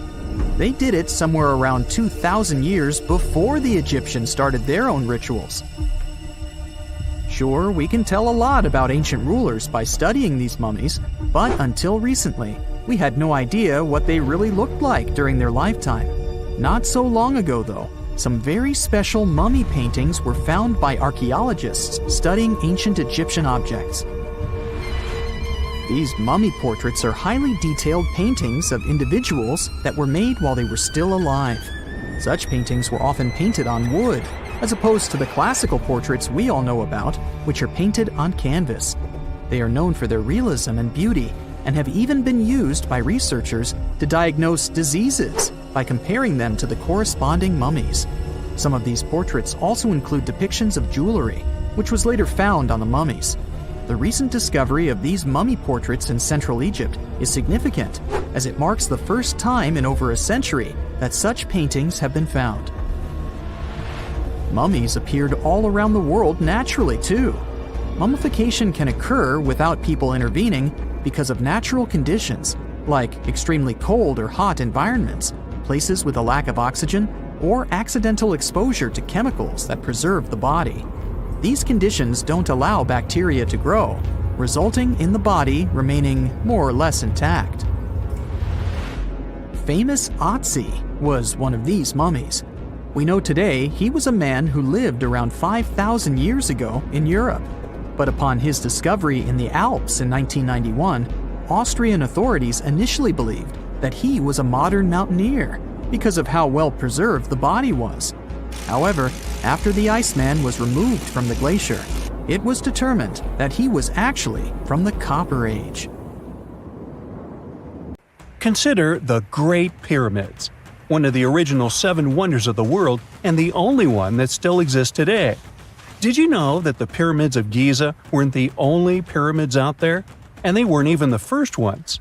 First, there were the pretty good pyramids, but they didn't catch on. Nah, I made that up. Back to the story. In ancient Egypt, it was believed that kings were chosen by gods to serve on earth as their mediators. In the afterlife, they were expected to become gods themselves. The pyramid complex was built to make sure that the king had everything they might need in the afterlife. The complex included the pyramid, a palace, and temples. The tomb in the pyramid, where the king was buried, was filled with many things they might need, like furniture, food, and gold vessels. Actually, the first pyramid had been built 80 years before the first pyramid of Giza appeared. Overall, there were around 100 of them. Some weren't finished though, since the construction took a while and not every pharaoh lived long enough to see the end of the construction. And now let's talk about the construction itself. The biggest of the pyramids of Giza is as tall as a 40-story building. So how on earth did they manage to build a structure that massive 5,000 years ago, long before machines and other equipment appeared? Well, let's figure it out. So Pharaoh Khufu ascended the throne around 2575 BCE, and his architects started the construction of the oldest and biggest of the pyramids of Giza. He figured that over 2 million limestone blocks had to be used to build the pyramid, each weighing around 2.5 tons, around the weight of a rhino. The architect wanted to finish the construction in 20 years. To make it possible, a stone had to be carried and pushed into place every 4 minutes, 24 hours a day, 7 days a week, and 365 days a year, except leap year. So obviously, a lot of workers were needed to make it happen. Many believe that it was enslaved people who worked at the pyramid's construction site, but that's not true. Workers came from all over Egypt to contribute to the project. All in all, around 25,000 of them. The Egyptians were doing all kinds of work, starting with manual labor and crafting tools to administrative work. They all worked around 10 hours a day. They were housed and well fed, and they were overall living a more comfortable life than an average Egyptian could afford at that time. Supposedly, the builders lived in a nearby temporary city and were a highly organized community with a strong leader. The pyramids seemed to be designed to align with the points on a compass, and their sides symbolized the rays of the sun. But back at that time, there were no compasses. Ancient Egyptians figured out the directions themselves and with amazing precision. To align the pyramids, they used two constellations. The construction site was arranged on the west bank of the Nile River. This also had a symbolic meaning. Just like the sun sets in the west, life sets in the west as well. The second pyramid of Giza was for Khufu's son, Pharaoh Khafre. It's a bit smaller, but this one has the famous noseless statue of the Sphinx. Of course, originally it had a nose. I would tell you what happened to it, but it's still a mystery, and no one knows for sure. Sphinxes have the body of a lion and the head of a human. They were considered guardians of important areas. This famous Sphinx, also pronounced Sphinx, has the head of Pharaoh Khafre and is guarding his pyramid, facing the sunrise. The Sphinx is one of the biggest and oldest statues in the world. Originally, it not only had a nose, but was also painted. Scientists have discovered traces of the red color of its face. So, most likely, the Sphinx was painted red. There are also remains of yellow and blue color on its body. The statue definitely wasn't boring. Till around 1800, the Sphinx was buried up to its shoulders until an adventurer with a team of 160 men dug it out. But let's get back to the construction. The workers, of course, needed stone blocks. There were two main places where people could get these stones.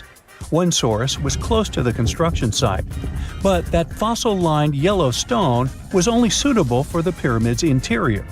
The limestone blocks for the exterior were hauled from 8 miles away on 30-foot-long sleds. Apparently, it wasn't too hard to pull them. The sand mixed with the right amount of water was pretty slick, and 10 people could move a sled even with a rock weighing so much. Surprisingly, cutting off a block of limestone wasn't the biggest problem.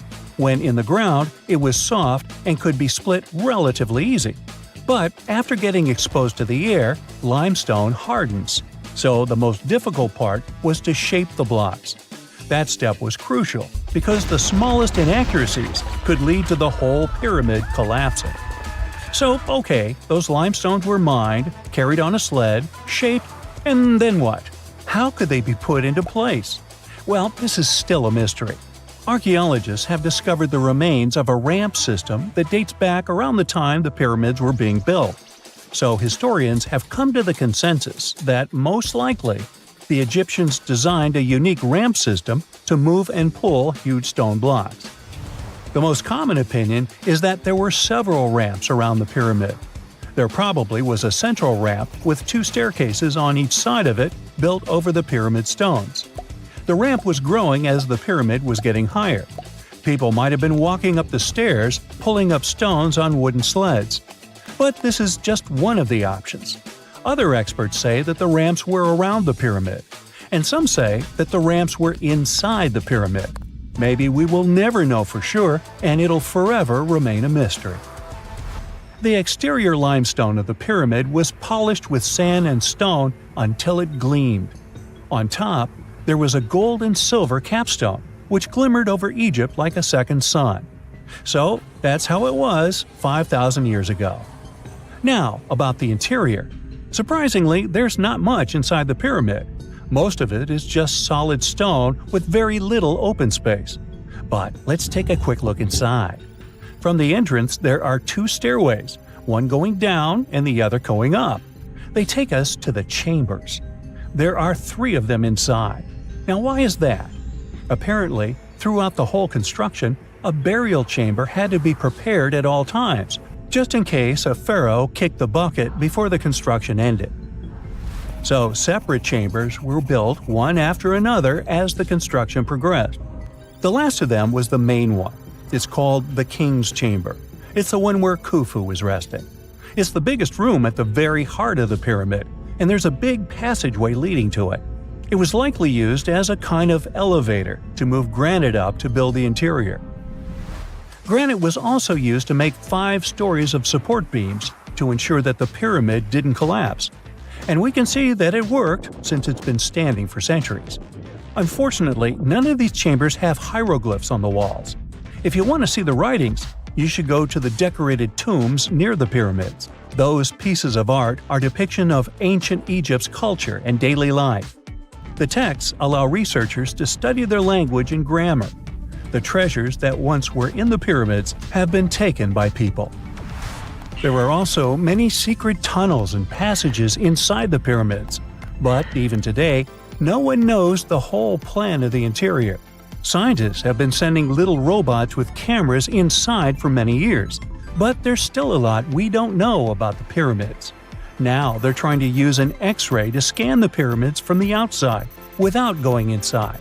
So yeah, ancient Egyptians did create a mystery no one has been able to crack for 5,000 years already.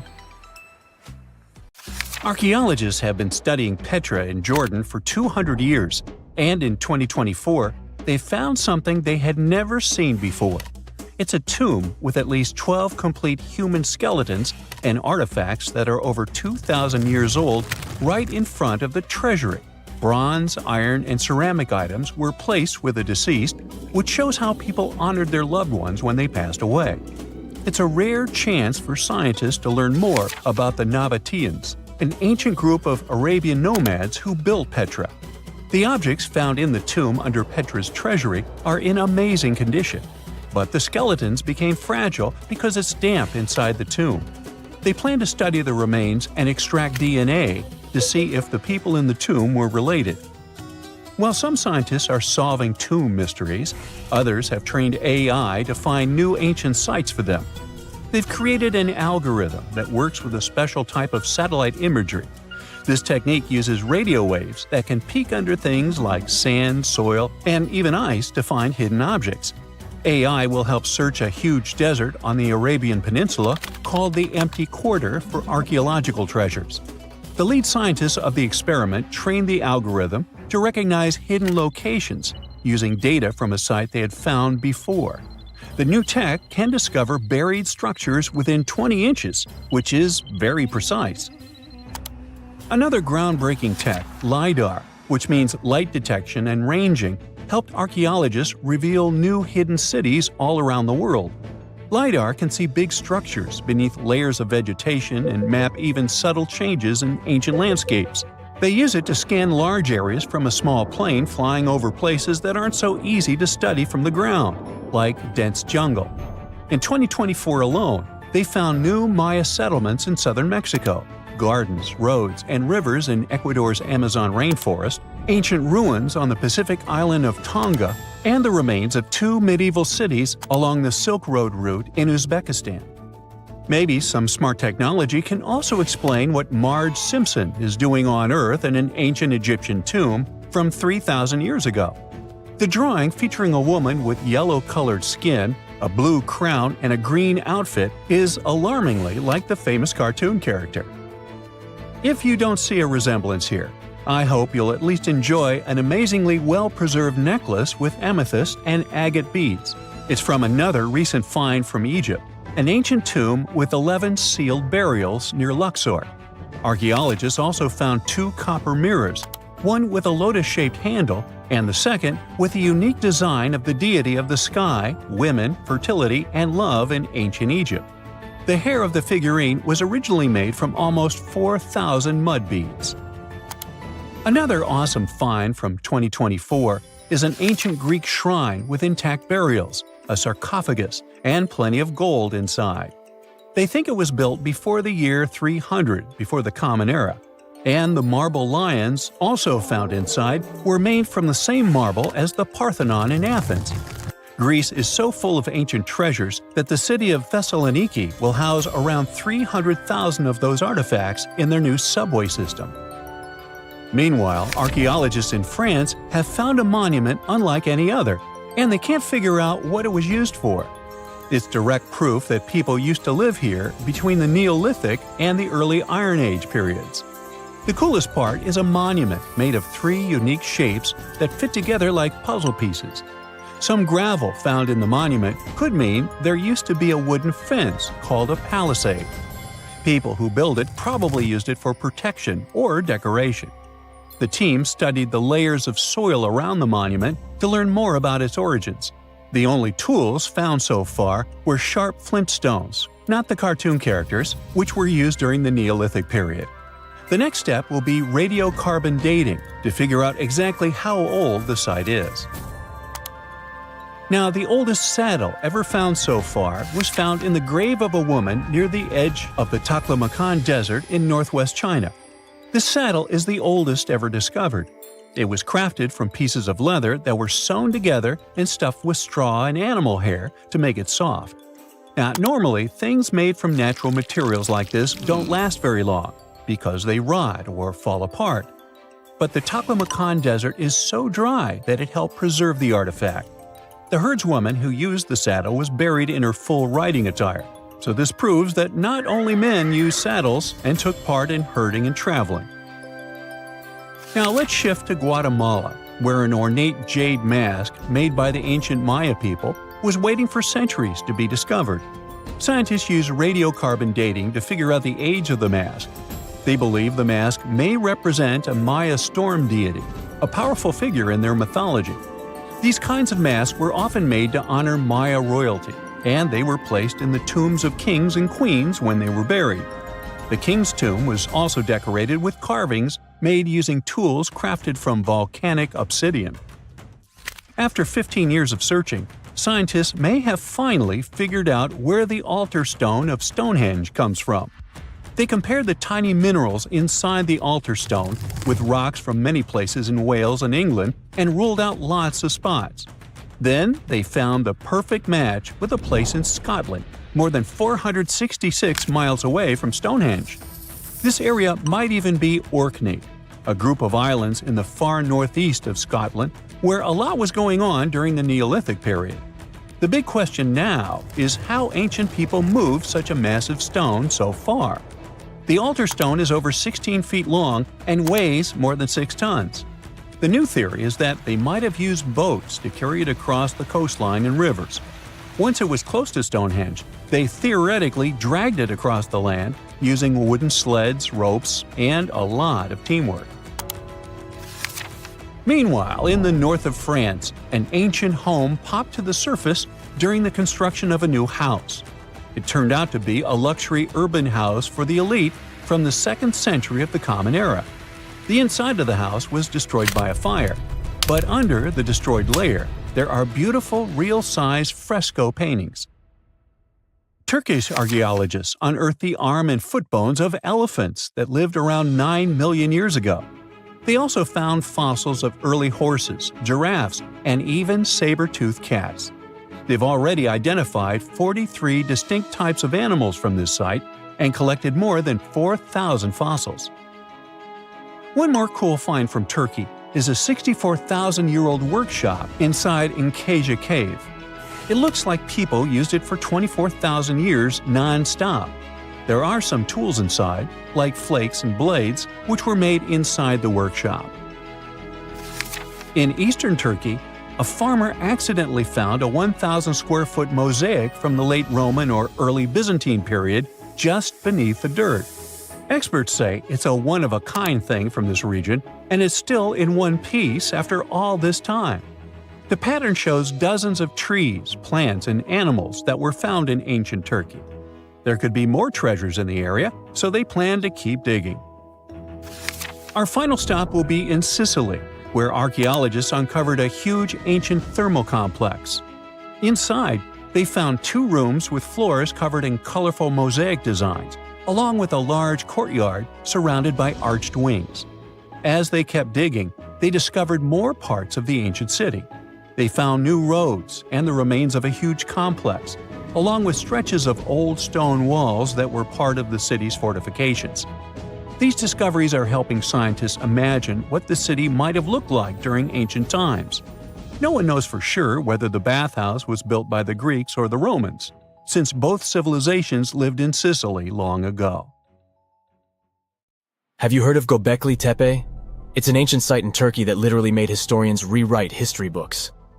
Over 11,000 years ago, a group of prehistoric humans crafted an enigmatic masterpiece that's even older than Stonehenge.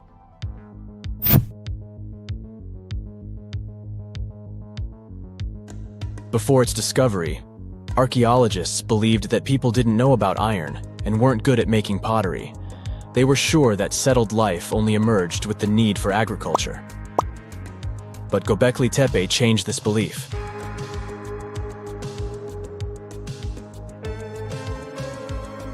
The place has revealed that it was the temple that paved the way for a settled life, not agriculture. Until this discovery, researchers believed that farming was the catalyst for sedentary living. Meet Professor Schmidt, the guy whose findings changed this theory. He managed to prove that hunter-gatherer communities laid the very foundations of this way of life.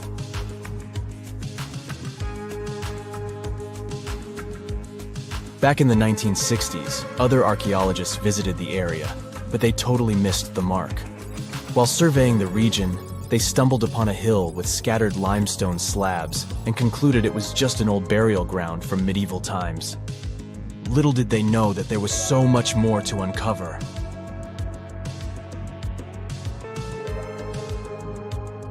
In 1994, Schmidt embarked on his own survey of prehistoric sites in the area. Surprise! He instantly realized he had discovered something truly extraordinary. Unlike the nearby flat and barren plateaus, Göbekli Tepe had a gently rounded top, rising 50 feet above the surrounding landscape. Funny enough, the translation of this place's name is Potbelly Hill. Schmidt was sure only humans could have made something like this.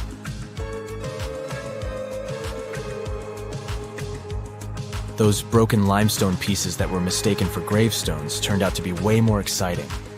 It was like stumbling upon a hidden treasure.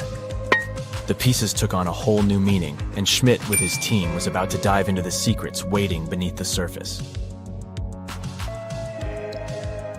To their surprise, they found no traces of a settlement. No hearths for cooking, no houses, and none of those adorable clay figurines commonly found in nearby sites of similar age. However, they uncovered that those ancient people used tools like stone hammers. So, Schmidt and his team put their heads together and took a wild guess at the age of Göbekli Tepe's stone structures.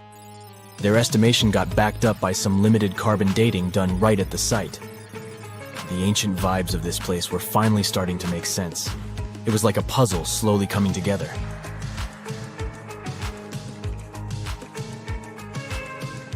You may think that back then, people didn't have special tools to create something as cool as Göbekli Tepe. Not true. Turns out, these prehistoric folks used flint tools instead of fancy metal chisels. They were also skilled at chipping away softer limestone and crafting pillars right on the spot. Afterward, they carried the pillars a short distance to the summit and placed them upright. Once the stone rings were complete, they covered them with layers of dirt. Over time, they added new rings, and voila! You've got a cool hill to impress people in the future.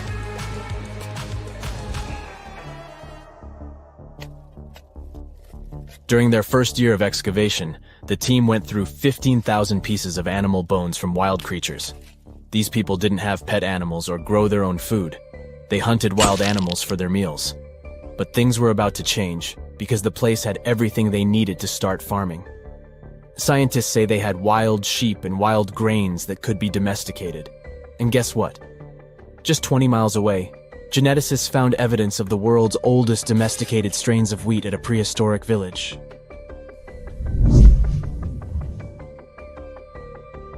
These amazing findings have completely changed how we view civilization. In the past, experts believed that people needed to learn how to farm and settle in one place before they could build temples and develop complex societies. But guess what? Schmidt's research flips that idea on its head. He claims that the incredible effort put into constructing these astonishing structures actually set the stage for the development of advanced societies. It means that societal and cultural changes happened before agriculture. Schmidt has this fascinating hypothesis about Göbekli Tepe.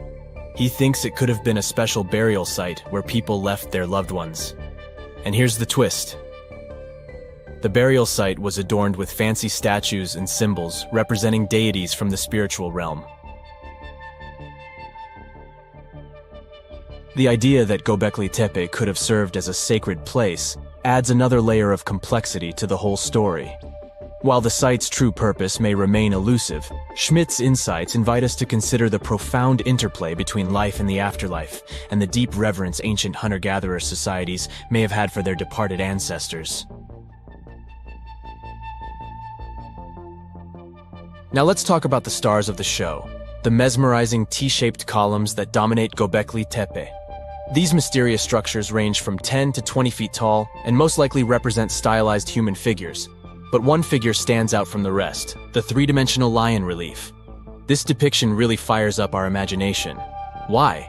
Because it hints at the possibility that lions roamed Anatolia during the Neolithic period.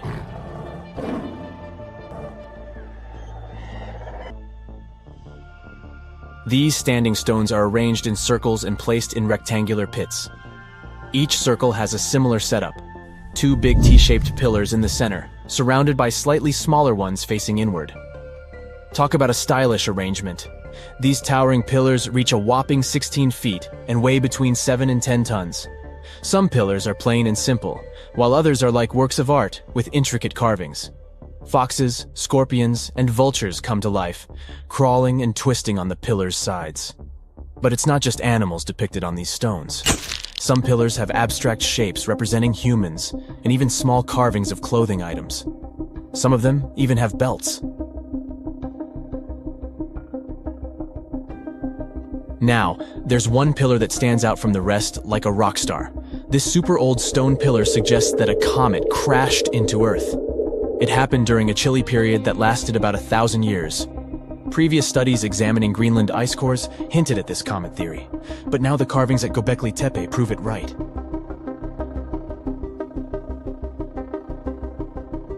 The carvings on the pillars are like a historical comic strip. They even show a headless human figure. Researchers fed the images into a computer and discovered their connections to constellations, indicating that this temple might have been an ancient observatory. It's like our ancestors were trying to document this cataclysmic event in their own unique way. Archaeologists have been excavating and researching Göbekli Tepe since the mid-1990s, peeling back layers of history and providing us with a deeper understanding of the intricate relationship between various elements. They have no plans to stop the whole process for another 150 years. Who knows what else they'll find? You see, Göbekli Tepe has been labeled purely as a ritual site with no signs of domestic activities. We were led to believe that the absence of water meant it couldn't support semi-sedentary communities. But scientists believe it's time to shake things up and approach Göbekli Tepe with fresh eyes. It's time to question what we believed before and use new evidence and different ways of thinking. Like, there might have been a group of people living in the area who didn't stay in one place all the time. They moved around a bit but still had their own civilization, living in the area semi-sedentarily. Göbekli Tepe is not just home to a single temple, but an astounding collection of over 20 ancient structures. As archaeologists delve into the depths of this wonder, they are unraveling its unique layout, featuring two prominent focal points at the heart of each establishment, complemented by smaller structures and dividing walls. What's even crazier is that in this area, there are over 200 obelisks, which are narrow tapering monuments. When diving into the icy depths of the Pacific Ocean, 13,000 feet down, something strange happens. The oxygen levels suddenly spike. It doesn't make sense since we're surrounded by this terrifying darkness. That's when researchers figured out they were dealing with something totally new: dark oxygen. This special kind of oxygen, formed in the cold depths of the ocean, could change our understanding of the origins of life on Earth. It might even bring us closer to finding life on distant planets, and it was all discovered by accident. Our adventure begins in the Clarion-Clipperton Zone, a vast area in Pacific waters that is larger than Mexico.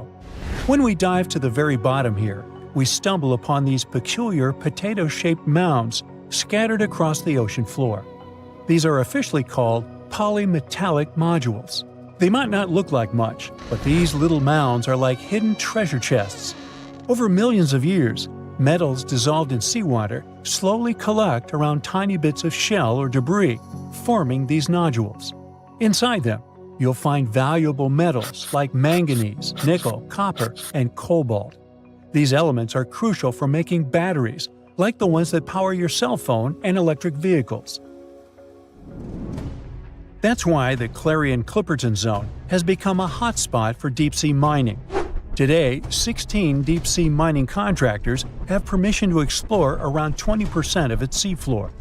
This rush to the depths has made researchers curious to find out what's down there. So, they've used some advanced machines to collect sediment from the sea bottom, and then things got strange. The instruments started showing something impossible: massive amounts of oxygen produced on the seafloor, in complete total darkness. Now wait, that is not supposed to happen. You see, the deeper you go into the ocean, the less oxygen you find in the water. By the time you're about 3,000 feet down, there is barely any left. The water is too far from the surface for any atmospheric exchange. And to make matters worse, oxygen is constantly being used up by the deep-sea organisms that live there and by bacteria breaking down organic matter. So oxygen production this far down is supposed to be impossible. At first, researchers didn't believe their eyes. They thought the sensors were broken or faulty because every study ever done in the deep sea has only shown oxygen being consumed, not produced. But they kept seeing the same results repeatedly. For 10 years, this mysterious oxygen kept showing up. Finally, they realized the numbers might not be wrong. Turns out those metal nodules could be producing oxygen, working like batteries. When you drop a battery into seawater, you would see bubbles and hear fizzing because the electric current splits seawater into oxygen and hydrogen in a process known as electrolysis. So, the researchers' theory was that these nodules were doing the same thing, but in their natural state. And they were right. The nodules were, in fact, electrically charged, carrying about 0.95 volts.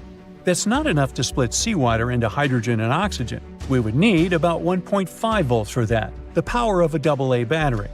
But when these nodules cluster together, much higher voltages can be observed, enough to trigger the reaction and produce oxygen. So, in a way, these nodules were generating electric currents strong enough to split molecules of seawater and produce oxygen, even in the complete absence of light. This discovery is fascinating because it completely flips our understanding of how oxygen can be produced. Up until now, we have always thought oxygen was produced by photosynthesis. You know, that process where plants and algae convert sunlight into energy and release oxygen. But in this pitch-black deep-sea environment, oxygen was being produced purely through electrolysis. No sunlight was needed. That's why people started calling it dark oxygen. This finding makes us rethink how life might have started on Earth more than 3 billion years ago. Think about it. Plants need oxygen to survive, but they're the ones that produce oxygen. So, where did the first oxygen come from?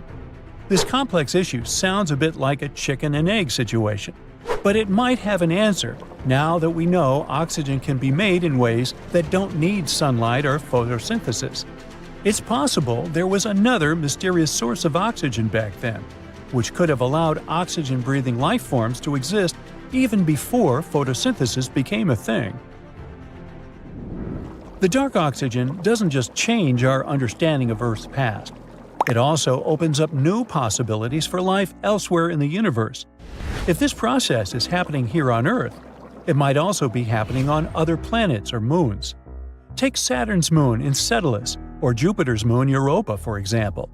Both appear to have salty liquid oceans hidden beneath thick layers of ice. Could dark oxygen be creating oxygen-rich environments in these oceans too? The implications go beyond our solar system. This discovery makes us rethink how we define potential habitats for life. As we explore exoplanets orbiting distant stars, Understanding dark oxygen production could help us identify places where life might exist under conditions completely different from those on Earth. Instead of only looking for planets with sunlight, scientists might need to search for signs of chemical reactions that could support life even in complete darkness. This is all exciting news, but let's not forget how our story started, with deep-sea mining. This is how this process usually works. Companies send down a remote-controlled underwater vehicle, like a tractor, to crawl along the ocean floor. This vehicle picks up the metallic nodules and sediment and pulls them through a pipe up to a ship on the surface. Once they have the nodules, the crew sends the leftover sediment back into the ocean at mid-depth. The sediment eventually settles back down to the ocean floor.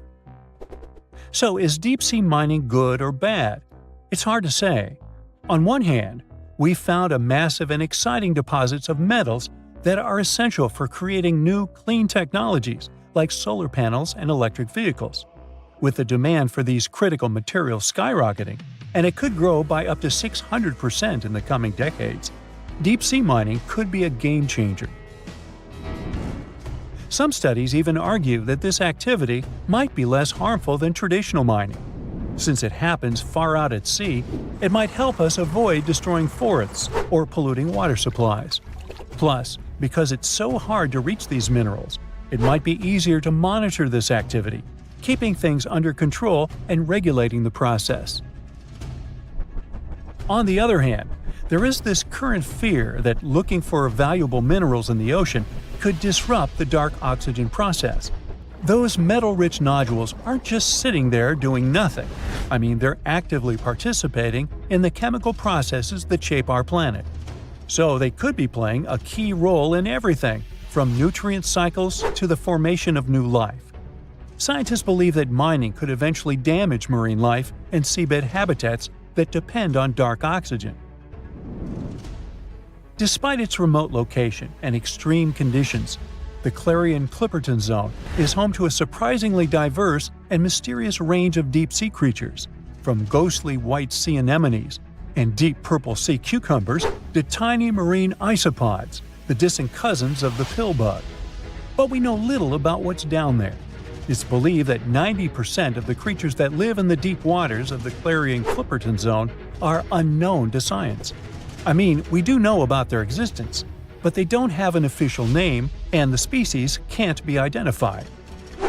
Since the eerie creatures that live in pitch-black depths are still pretty much a mystery, it's hard to say if they or their environment would be really at risk if deep-sea mining continues at full speed. What experts do know is that we need more studies, more data, and more understanding. So, a mysterious discovery was made deep in the Red Sea, the so-called death pools. Woo, that's scary. In 2020, researchers embarked on a dive into the Red Sea. The mission spot was in the Gulf of Aqaba, between Saudi Arabia and Egypt. Near the end of their expedition, as they ventured deeper into the darkening waters, they noticed some strange seaweed floating above the seafloor. They decided to use a remotely operated vehicle and investigate it. Suddenly, they discovered these strange, motionless lakes of water within the sea. These are called brine pools. They're basically pockets of salty water deep on the ocean floor. And when I say salty, I mean it. Sometimes they're up to 8 times saltier than the ocean water itself. Mysteriously, they don't mix well with the surroundings. They formed millions of years ago, sometime during the Miocene epoch, back when weird creatures roamed the Earth, like me, and deeply buried mineral deposits dissolved into the water. The largest pool spans about 170,000 square feet. Meanwhile, 3 smaller ones are under 107 square feet each. At first, this discovery didn't seem that scary. But here's why they're so horrifying. Not only are they disgustingly salty, they also lack oxygen. Now hold on a sec, isn't that normal for something that's underwater? Well, it turns out the Earth's waters are full of oxygen, and at least half of this element on our planet comes from the oceans. Just like plants on land, marine plants such as phytoplankton, seaweed, and algae munch on sunlight and produce oxygen through photosynthesis. They release lots of it into the surroundings. Marine life then eats half of it, so only about a quarter of the oxygen that we breathe actually comes from the oceans. Just like us, sea creatures need this element to survive. Without it, they can't breathe and support their metabolism to live. That's why these pools are super dangerous for most of them. It's like a puddle of thick syrup for bugs. When they get in, the poor things immediately suffocate and pass away. Which is why the pools are surrounded by a graveyard of marine animals. But let's see how these things can exist in the first place. Have you ever tried making ice cubes from salty water? Spoiler, it's pretty hard. When you add salt, the water gets harder than usual to freeze, a phenomenon that has a funny name, freezing point depression. Oh, that's because salt interferes with the hydrogen bonds between water molecules. As it finally freezes, stuff like particles, dirt, or dissolved salts get pushed out to the sides. As a result, the salt's kind of squeezed out of the ice crystals and gets trapped near the edges in small bubbles or pockets. Something similar happens in the ocean when seawater starts freezing under super cold polar caps. The salt doesn't freeze with the water. Instead, it gets pushed out, forming a super salty cold liquid, the brine. And then it sinks down to the ocean floor. On a large scale, all this process also helps currents to form. Despite being so dangerous, the pools are still full of microbial life, because microbes couldn't care less, they'll survive anywhere. There are literally thick mats of them in the brines. There are also some salt-loving creatures, like shrimps and eels, hovering around the pool's edges. They're being super creepy, waiting to catch unsuspecting prey that ventures too close to the toxic death pool. Ew. Well, it sounds icky, I know. But this discovery gives us some fascinating insights into how life might have originated on Earth. We already know from the evolution theory that we came from the ocean, but now scientists think that life might have begun in the deep sea in some super dark, oxygen-free places. These brine pools are like time capsules. They're one of the closest things we found to the early Earth. They can tell us the planet's history of earthquakes, floods, tsunamis, and more. For example, they have some traces of rainfall that happened over 1,000 years ago. And they can also help us search for life on other water-rich planets. For example, Mars most likely used to have huge oceans on it. Now, NASA scientists want to send a special instrument called HABIT for a special red planet mission to study things similar to our brine pools. This will tell us more about how life appears and survives in the universe. There is lots of unexplored fascinating stuff like this in the Red Sea. That's why scientists conducted the so-called Decade Expedition and spent around 5 months exploring the place. This expedition was launched by the National Center for Wildlife. They made so many remarkable discoveries that now we've got 77 new research papers. For example, they found over 10 blue holes, incredible underwater sinkholes that host unique ecosystems. They also learned that dolphins can use those blue holes to protect their young from predators. Scientists also found traces of great white sharks, a creepy community of deep-sea lanternfish living in low oxygen conditions, and even a new coral species. It's the most resilient deep-sea corals that also vibe just fine without oxygen, like microbes we mentioned. Speaking of which, research also showed us some new ancient thermal vents and large blobs of microbial formations near Farasand Island. Now, can you believe that with all that, we only explored 5% of the ocean? It's divided into several layers based on depth.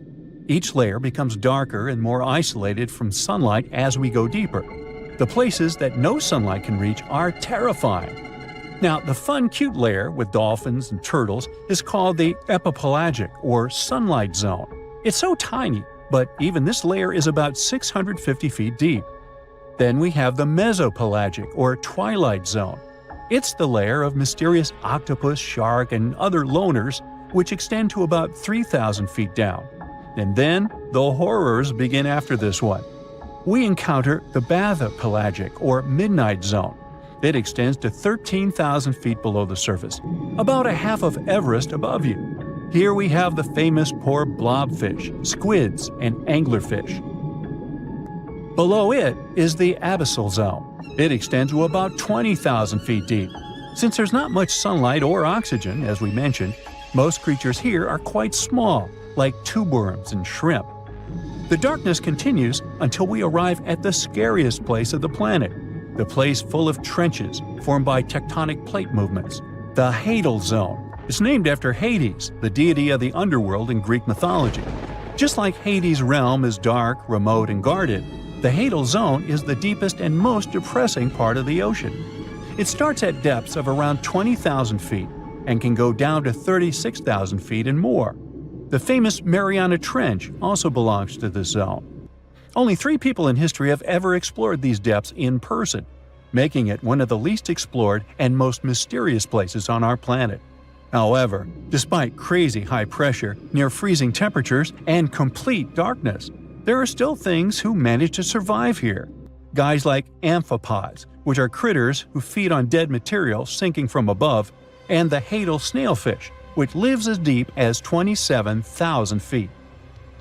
So scientists used to assume that if there's no sunlight, there wouldn't be that much oxygen around. But one day, a research team decided to measure the levels of oxygen in one of those deep zones. Surprisingly, the levels were super high. They checked the equipment thinking that it was malfunctioning, but nope, all the sensors showed the same thing. Turns out the oxygen was somehow generated by rocks. These small potato-sized rocks on the seafloor are called polymetallic nodules. They're rich in metals like copper, nickel, and cobalt, and they're basically like small batteries. When you put a battery in salt water, it can produce bubbles of gas, a process called electrolysis. In the same way, these rocks create tiny electric currents, which are powerful enough to produce the same gases, splitting water molecules into hydrogen and oxygen. It's the first time we saw oxygen being produced by some non-living minerals. This is what scientists now call dark oxygen. It turned out that about half of large marine species, or megafauna, were living just on dark oxygen alone.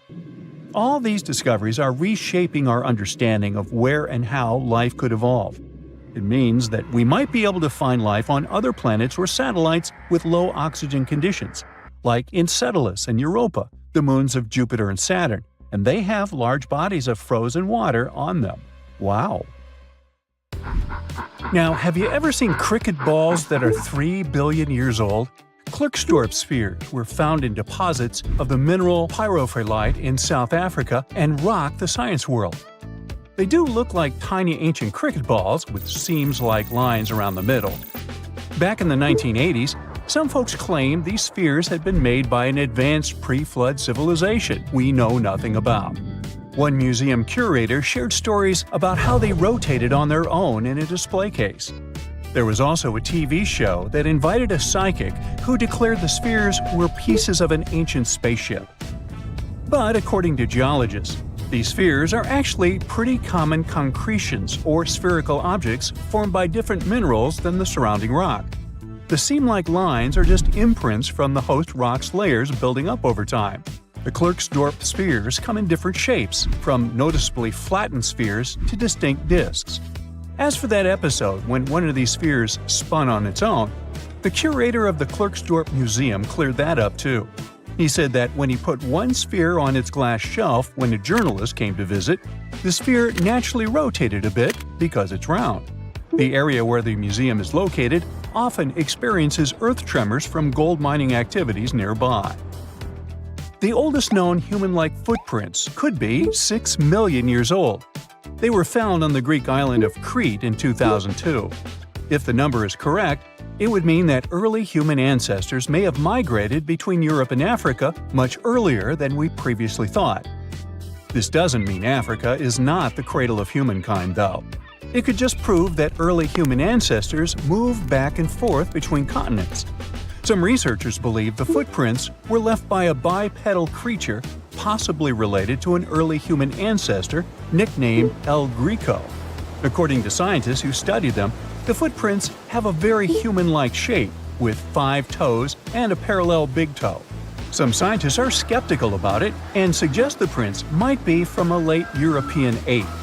The new study analyzed fossilized marine microorganisms found in the sedimentary rocks to determine the footprint's age and prove it's actually 6 million years.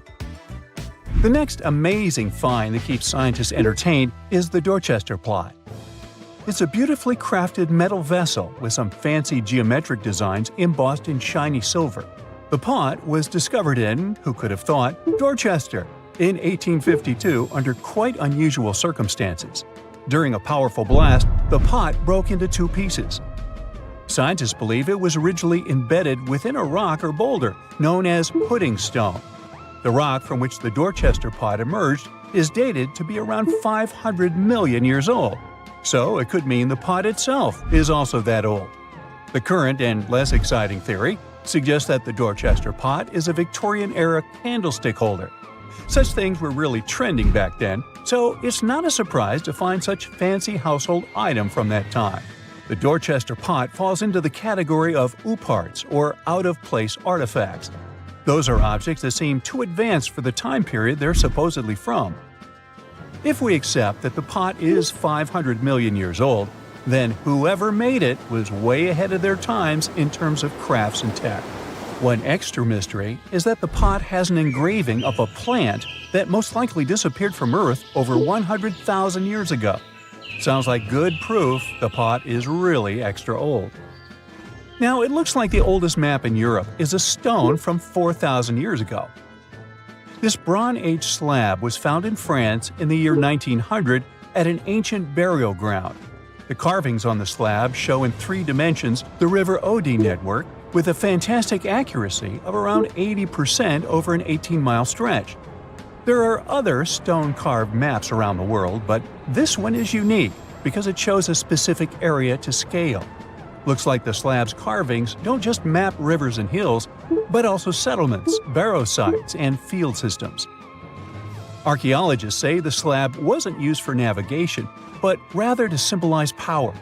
The detailed markings on the slab might have served to illustrate the domain of a local ruler, possibly a prince or king, to show their control over the territory. When the ruler lost power, the slab was likely repurposed as part of a burial vault. The unique artifact was stored in the cellar of a museum. For decades, no one even noticed until several scholars read older reports about the slab and decided to check it out. They conducted a detailed analysis using 3D techniques. Their research proved that the creators of the slab had not only etched lines into the rock, but also modified its surface to reflect the topography of the landscape with high accuracy. The Salzburg cube, also known as the Wolf's Egg iron, was discovered in the late 19th century in Austria. Now, don't let the name mislead you. It doesn't look like a cube at all. It's more like a rounded object with 2 flat sides. Down the middle, there's a groove, and the surface is covered with pits and craters. This unique appearance is the reason why many people think it might be something out of this world. Workers accidentally found this artifact when they blew apart a piece of coal. The coal seam it came from is thought to be over 60 million years old.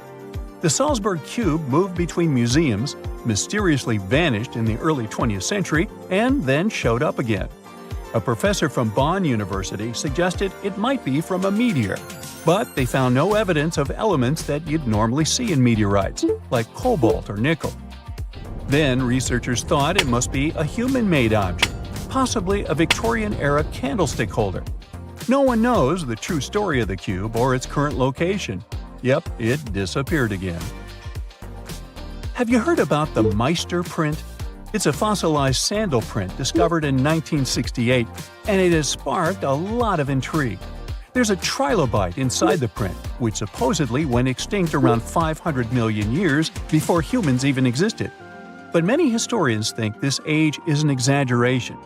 When Meister found the fossil, it was authenticated. But the scientist who did it didn't confirm it was a human sandal print. He only agreed there was a trilobite there. When another scientist visited the site, he found a 6-inch impression he believed was from a child's moccasin, but the footwear seemed to be new. So, could it be evidence of time travel? Proof that humans existed millions of years earlier than we thought? Or a sign that someone else visited early Earth? Or is it just a rock formation that looks like a sandal print? We still don't have the answers. Back in June 1936, a couple was walking along Red Creek in London, Texas. London, Texas? Yeah, when they stumbled upon something unusual. It was a piece of wood sticking out of what seemed to be an ancient rock formation. About 10 years later, their curious son decided to crack open the rock to see what was inside. And he saw a hammer, which looked surprisingly modern. Then, one unique finds enthusiast decided that the rock encasing the hammer was from the Cretaceous period. This would mean that someone dropped a 19th century hammer while dinosaurs like Triceratops were still roaming the earth. So, if this hammer was truly from the Cretaceous period, then the whole evolutionary theory would be wrong. And if the hammer was modern, it would mean the Cretaceous rock formation it came from was much younger than we thought. But the real answer was much simpler. The hammer was indeed modern, and geological processes had encased it in rock. Minerals can harden around an object in a relatively short time. So the hammer was probably dropped by a miner a century or so ago, and the rock formed around it afterward. And no, it wasn't a Victorian-era candlestick holder either. The most exciting accidental discovery I've made in my life was a $10 bill in my old winter jacket. Some folks are luckier though, as they find underground cities from centuries ago or make inventions that turn them into millionaires. Velcro was invented after a routine walk in the woods. Kellogg's cornflakes were inspired by a chipped tooth, and Play-Doh saved a business empire from falling by chance. Back in 1998, electrical engineer John Williams found something that looked like an electrical plug sticking out of the ground. He started digging and noticed that it was stuck in a small rock. He found it in a rural location in North America, far from civilization, industrial complexes, airports, factories, and electronic plants. This piece of electronics embedded into a solid granite stone got the nickname Enigmalith and a price tag of $500,000. Some scientists are sure it's a big hoax and not a souvenir left by some visitors from space, as Williams claims. But the finder of the rock wanted to prove that it was a real piece of ancient technology, some sort of an electrical connector. If it's not a hoax, then this little find could be proof that humans, or some other civilization from the past, were way more advanced than we ever thought. They must have managed to invent a way to transmit electricity long before humans in the 19th century. He offered scientists to take a look at this find and establish what it really is without breaking the rock open, but there were no takers. Williams consulted an engineer and a geologist, and both confirmed there were no traces of glue on the electronic component. It hasn't been welded either, so it must be as old as the rock, which is around 100,000 years old, according to geological analysis. Dr. John Kellogg had a philosophy of biological living with regular exercise, massage, plenty of water, zero bad habits, caffeine, and no meat. At the end of the 19th century, he looked over a health institute in Michigan. He once whipped up a mix of flour, oats, and cornmeal. He thought that by baking whole grains at high temps, they'd be easier on the stomach and healthier overall. He baked the mix twice and first made cookies, but a patient chipped a tooth on that version. Then he decided to break it into small pieces. It's hard to pinpoint exactly how Kellogg cornflakes came to be, with so many versions of the story floating around. Kellogg's wife, Ella, and his brother Will both claimed they played a role in creating the flakes, along with several other family members and sanitarium staff. The company lore says that it all went down one night in 1898, when some wheat-based cereal dough was left out too long, fermenting in the process. When rolled out thin, the slightly moldy dough turned into these perfect large thin flakes that got all crispy and yummy in the oven. Over the next few years, Will Kellogg kept tweaking the recipe and realized that corn, not wheat, made even crunchier, tastier flakes. His brand, Kellogg's Corn Flakes, has grown into a multi-billion-dollar company. Swiss engineer George de Mestral once went for a walk with his dog and came back with a concept that would later go to space. Once they got back from the woods, de Mestral noticed that his pants and his dog's fur were covered in the tiny barbs of the cocklebur plant. He examined the burrs under the microscope and noticed that they were shaped like tiny hooks that stuck to loops on clothes and fur. He decided to recreate that natural tech to design an extra strong fastener, one with many practical uses. He was testing different materials for his invention for so many years and finally settled on nylon. He also needed to design a special type of loom that could weave the fibers in the right size, shape, and density. It took de Mestral a total of 14 years until he introduced the world to Velcro, which means velvet and hook in French. De Mestral was hoping his invention would replace the zipper on clothes, But the fashion world found Velcro cheap-looking and unattractive. But NASA didn't think so, and used Velcro for astronaut spacesuits and helmets in the 1960s. Now, Velcro is used everywhere, from footwear to toys to airline seat cushions. Before the middle of the 20th century, most homes were heated with coal. It left soot throughout the house, which was especially visible on wallpapers. Kutal Products was the largest company that sold wallpaper cleaner, but in the 50s, more and more people switched to gas, oil, and electricity, and the sooty buildup problem was mostly solved. The owner of Kutal Products was trying to save his business. Meanwhile, his sister-in-law read that wallpaper cleaner could be used to make holiday decorations. She worked as a nursery school teacher, and modeling clay was pretty hard for her students to handle, so she decided to test this material for molding into different shapes, and it works out just fine. She told her relatives about the discovery and suggested a name for it: Play-Doh. The Kutal company was about to go bankrupt, so it was a great alternative for a new business. Soon enough, Macy's and Marshall Field got interested in the new toy and started selling it. Play-Doh was originally only in one color, white, but soon expanded to red, blue, and yellow. They also made several changes to the original recipe, but the mixture is still mostly the same as when it was used to clean wallpapers. An urban legend says that if you take all the Play-Doh compound ever made and put it through their Fun Factory playset, you'll get a snake that will wrap around the planet 300 times. A man in Turkey was renovating his home when he knocked down a wall in his basement with a sledgehammer. He found a tunnel behind the wall that led to an ancient underground city. The tunnel led to more tunnels and then halls and chambers. It turned out to be a whole underground complex with 18 stories and without a single inhabitant, abandoned a long time ago. It was the city of Derinkuyu, built thousands of years ago, a home for up to 20,000 people.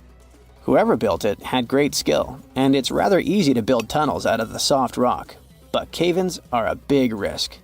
None of the floors at Derinkuyu have ever collapsed.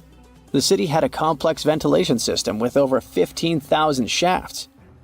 The upper levels had the best ventilation and were used for living and sleeping quarters. The lower levels were mainly used for storage, but they also had a dungeon. In between, there were room for domestic animals, a school, a convent, and small churches. John Martin, a forestry professor, was out exploring a forest in Wisconsin one night. He was shining a UV flashlight up into the canopy to spot lichens, fungi, plants, and frogs that glow under the UV light. Then, suddenly, he heard a flying squirrel chirping at a bird feeder, pointed the flashlight at it, and saw it light up pink. The professor told his colleagues about it, and they decided to investigate further. They checked out some flying squirrel skins at museums to see if this pink glow is a common thing among them. It turns out that almost all of the flying squirrel specimens they looked at had the same pink fluorescence. Non-flying squirrels didn't glow at all. Other animals with fluorescence, like puffins and chameleons, glow blue under UV light.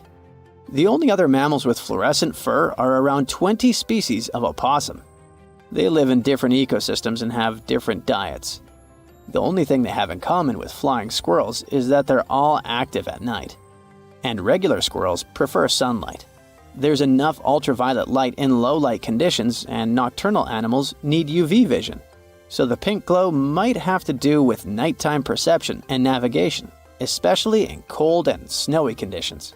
Or it could be a way for male flying squirrels to attract prospective mates. It could be a sort of mimicry.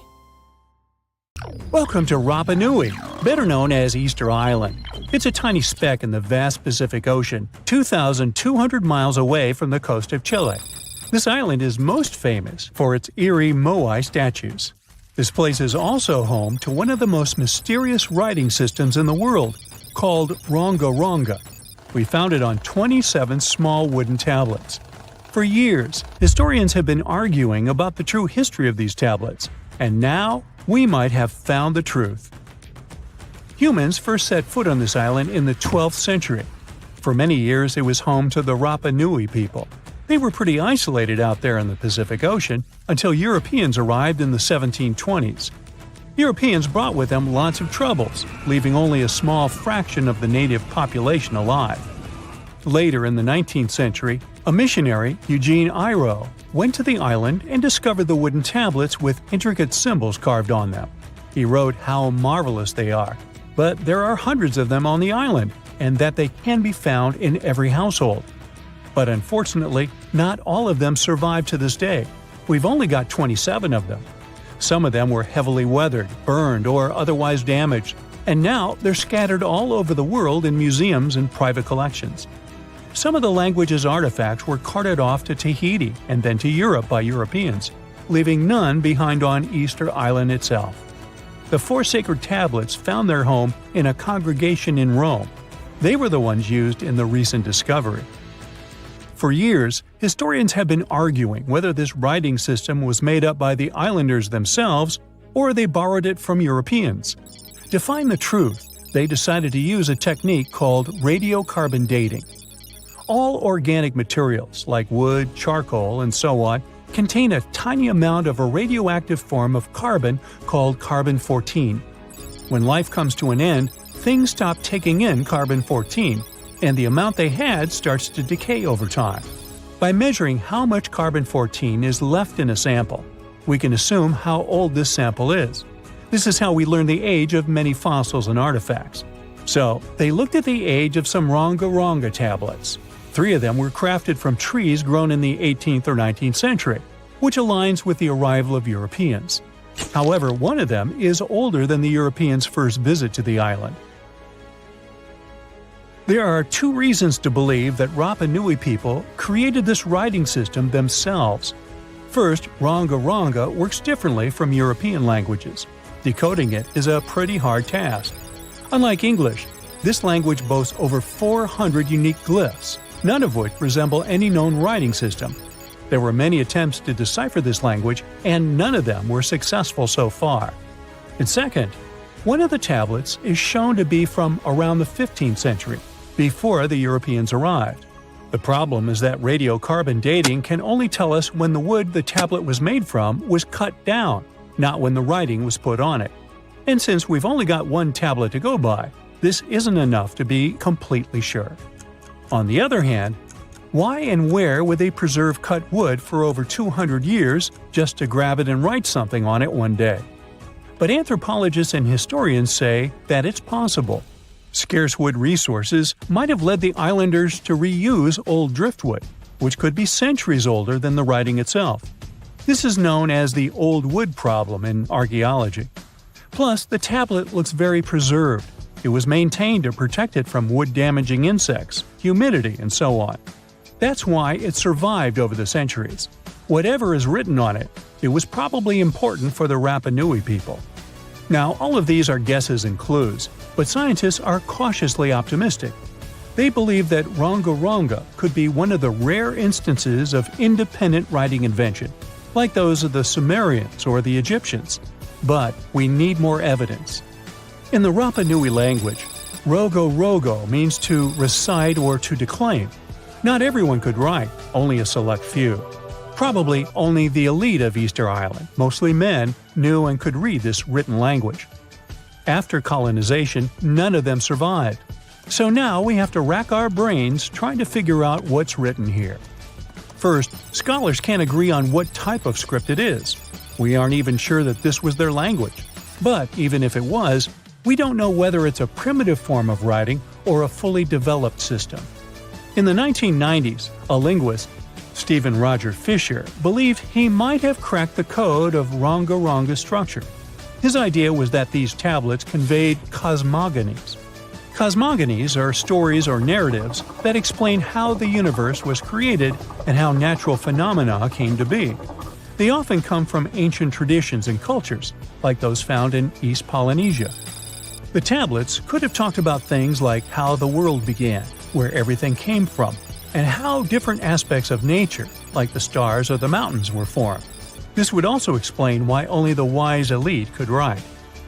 Fisher thought that Ronga-Ronga is a mix of logographic and semasiographic systems, which means that some symbols represent spoken words, while others represent ideas or concepts. But deciphering them would be very hard because it requires extensive memory and knowing context, because the symbols are more like hints than complete expressions. However, other language experts disagreed with his ideas, saying there were problems with how he put together his theory. Unfortunately, Fisher couldn't prove this hypothesis. Maybe these are just drawings. If we look at the tablets, there are some things that look recognizable: people, animals, plants, and geometric shapes. There are some birds. One of them looks like a frigate bird, which Rapa Nui people associate with the deity Maki Maki. There are also fish, centipedes, and so on, or at least these glyphs look like them. Could it be just art or a form of decoration? Maybe, but there are some problems. The glyphs show a high degree of complexity and structure. They also keep the same style. For example, there are several symbols that show something human-like with a raised hand. The only difference is different heads. As if it wasn't complicated enough, this unique writing style also uses a system known as reverse boustrophodon. This means that each alternate line is flipped upside down, resembling nothing seen elsewhere. We don't know why they would turn the tablet upside down after each line. But all this shows that they had some sort of system and organization behind these symbols. Plus, it seems like they use these tablets every day for some practical purpose. But there's some hope for the future. New technology, like AI and other computer programs, might help us understand lost languages. We already started creating algorithms that could help us solve other mysteries, like the Voynich manuscript. Academics even organized the Vesuvius Challenge, a machine learning competition that, in 2023, cracked the riddle of the ancient Herculaneum scrolls. The scrolls were buried under volcanic mud after the catastrophic eruption of Mount Vesuvius in 79 AD. In real life, the scrolls are very fragile, so deciphering them would be a very hard task. But with digital scanning and machine learning, it's much easier. They have a rich history. They most likely belong to the personal library of an Epicurean philosopher named Philodemus. These scrolls contain very important insights into Greek philosophy and Latin literature. If we decipher more of them, we'll learn more about the rich history of the Roman Empire. A gruesome discovery took place in Egypt some years ago. You want to hear about it? 16 human hands, carefully buried in 4 eerie pits. They didn't look too much like human hands at first, since they were abnormally large, but they were. Weirdly, there were only right hands. No left hands were in sight. It turned out that it points to the practice of an ancient dark ritual. Old Egyptian art and tales talked of a ceremony where warriors would present the right hand of their adversaries as proof of victory and ask for gold in return. Egyptians believed in the afterlife, so cutting off someone's hand meant you cut off their power eternally. Guaranteeing this type of defeat was interesting to the winning party. Here, the fight was between Egyptians versus Hyksos, who lived in what was once known as Canaan. Egypt has always been the center of some history-changing findings, and some time ago, this papyrus was found. If we stretched it open, it would be just a tad bigger than the height of a skyscraper. The world's tiniest skyscraper, which is located in Wichita Falls, Texas. When humans didn't write on their notes app, they wrote on this thing, made from the medulla of a papyrus plant. Around 2,000 years ago, ancient Egyptians wrote something reminiscent of a book where they describe most of their funerary traditions and their visions of the afterlife. It's considered one of the most important texts from ancient Egypt and is still sold in bookstores to this day. This ancient manuscript was unearthed from a chamber located just south of the Pyramid of Djoser, located in Saqqara. Oh yes, Djoser is the oldest pyramid in Egypt and not the Giza pyramids like most people think. So recently, the site of Saqqara buzzed with excited archaeologists who probably found one of Egypt's oldest complete mummies. They believe that this beautiful and well-preserved mummy was that of a wealthy man. He was discovered in a deep shaft, covered in layers of gold leaves. There are many symbols that show he was an important and wealthy man, like the band he wore on his head, the bracelet on his chest, and the fact that he was embalmed with a tunic, which was reserved for Egypt's finest. The most exciting part of the entire discovery was finding the resting place sealed with mortar, just as the ancient Egyptians had left it 4,300 years ago. Now this may sound weird, but back in 2008, archaeologists discovered a missing pyramid. Now, it went missing because it deteriorated over the span of 4,000 years. Today, you can only see its base. It was a pretty important site back in ancient times. It is said that around the area of the pyramid, the ancients hosted a special type of ceremony where high priests would carry mummified remains of sacred bulls. Now, here's a fun fact. Ancient Egyptians believed that Apis bulls were earthly incarnations of the city deity of Memphis and was connected to rites of fertility. It wasn't just any Apis bull, though. They needed to be all black, with a single white mark between its horns and a bunch of very specific characteristics. They were selected by the local priests and honored until they passed away. After that, they were mummified and buried in underground galleries. Meanwhile, this missing pyramid sort of disappeared around the 1800s. It was a German archaeologist who first found it in the village of Saqqara. He called it the Headless Pyramid when he first found it. But then, years after the official discovery, the desert sand came along and covered the whole thing. There were some excavations between the 19th and 20th centuries, but they weren't too systematic. That's why scientists were so thrilled when they dug an entire pyramid's base after removing the 25-foot mound of sand that was covering it. Oh, and it turns out American archaeologists are excavating a cemetery in Egypt that could contain over 1 million mummified bodies. So far, archaeologists have dug around 1,700 mummies. One of the main differences from other classic Egyptian mummies is that these people weren't kings and pharaohs. They were commoners that most likely lived about 1,500 years ago, when Egypt was controlled by the Roman and Byzantine empires. The name of the cemetery is cool, though, the Way of the Water Buffalo, just in case you want to check it out on your next trip. Other than bulls and buffaloes, ancient Egyptians also liked baboons. Are you seeing a pattern here? In the beginning of the 20th century, archaeologists discovered a site filled with mummified baboons in a place called, guess what? The Valley of Monkeys. An animal wouldn't have been mummified if it wasn't considered important. Certain animals were more important than others, since they were linked to specific deities. Jackals were connected to Anubis, the ancient god of the afterlife, and cats were likened to the female deity Bastet. Baboons were a pretty big deal, since they were believed to be connected to Thoth, the deity of wisdom and advisor to Ra, one of Egypt's supreme deities. The archaeologists who studied these animals weren't too happy. They think these baboons were kept inside and were deprived of sunlight for most of their lives. They had extreme vitamin D deficiencies and they were poorly fed. Maybe Thoth got angry with these baboon keepers. Just a guess. Since there's never a boring day for archaeologists in Egypt, they also found human mummies with golden tongues. Since Egyptians were all about the afterlife, they believed that golden tongues might help a person speak once they pass to the other side. I mean, it's a long shot, but hey, why not? Some of these mummies were placed in wooden coffins with goods, such as necklaces, pottery, golden artifacts in the shape of lotus flowers and scarab beetles, and iPhones. Just kidding. A new temple was also unearthed recently in Egypt. Scientists believe it was dedicated to honor Zeus Cassios. That deity would be a cross between Zeus, the almighty Greek deity of the sky, and Mount Cassios. While digging around the Sinai Peninsula in Egypt, archaeologists spotted 2 pink granite columns poking out of the ground, and bingo. They believe these columns represented the temple's front gate and collapsed during an earthquake many years ago. And speaking of deities, there weren't only super serious deities. Recently, scientists unearthed a golden ring in a city south of Cairo. No, Frodo, it's not magical. It was a normal gold ring, but it had the depiction of the deity of fun, officially named Bes. This deity is often described in sacred texts as a happy chubby dwarf. Today, many tattoos we get are sorta deprived of any sense and are made of aesthetic purposes only.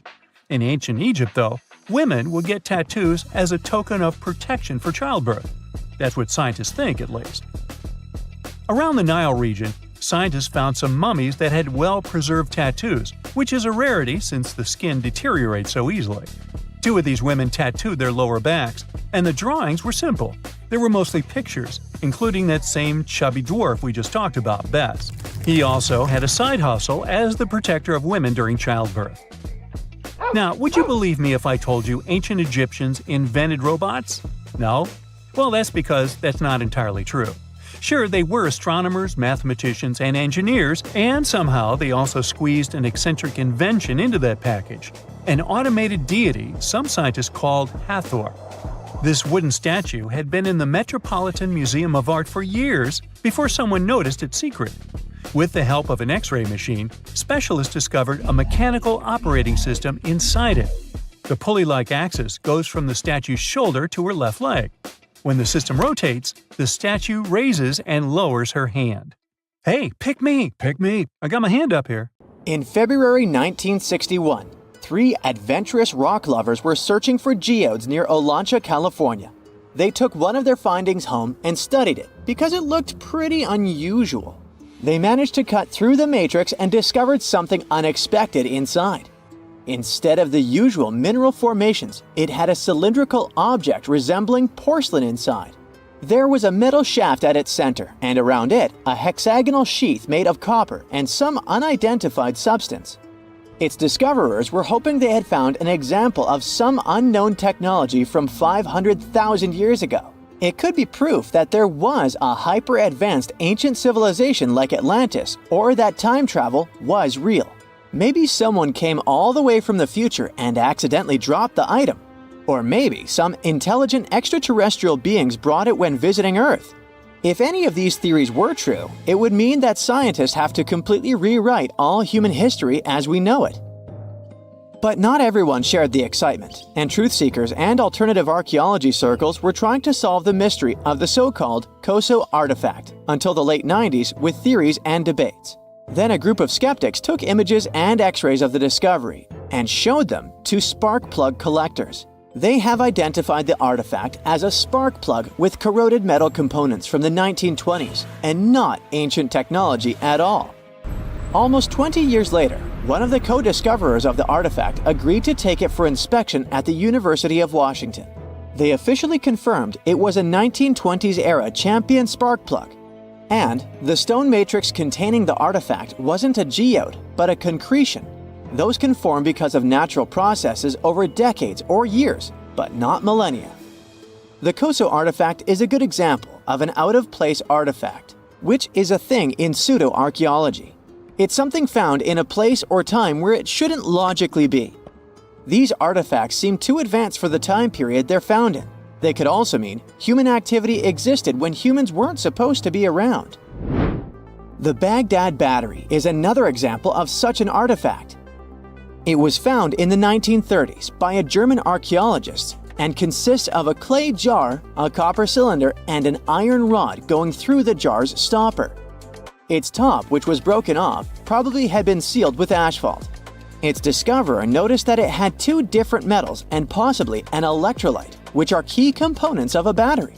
There are no ancient writings to support this theory, but when scientists ran tests and filled it with an ionic solution like vinegar or wine, it showed that it could conduct electricity. If it really was a battery from 2,000 years ago, it might have been used in ancient medical practices, or even embedded in statues to make it look like they were buzzing to impress people. Kionich, who found it, believed it was used for electroplating, a process for coating metals. Even if it was used as a battery, the Baghdad artifact could only produce a small amount of energy, around 1 volt of electricity. So, some people believe it was used as a storage container for sacred scrolls. Back in the 1930s, a couple stumbled upon something strange while walking along Red Creek in London, Texas. It was a piece of wood sticking out of what looked like an ancient rock formation. Around a decade later, their son, who was really curious to find out its secret, decided to crack open the rock and found a surprisingly modern hammer inside. This discovery caught the attention of Carl Bau, a young Earth creationist who claimed the rock surrounding the hammer dated back to the Cretaceous period. He saw it as evidence against evolutionary theory. After some investigation, scientists proved that the rock was not as ancient as it seemed. Geological processes have just encased the modern hammer over time, so it wasn't evidence of humans coexisting with dinosaurs like the Flintstones, as some hoped. It was just a case of a miner dropping his hammer centuries ago and nature doing its thing. A Chinese archaeologist supposedly stumbled upon some caves that seemed to serve as a burial ground for small beings with big, oval heads. Alongside these remains, there was rock art depicting figures with round helmets, the sun, the moon, the earth, and stars connected by groups of pea-sized dots. They also found over 700 mysterious stone discs etched with spiral grooves. Things got even weirder when these discs were sent to a Chinese professor who claimed the grooves were actually written characters.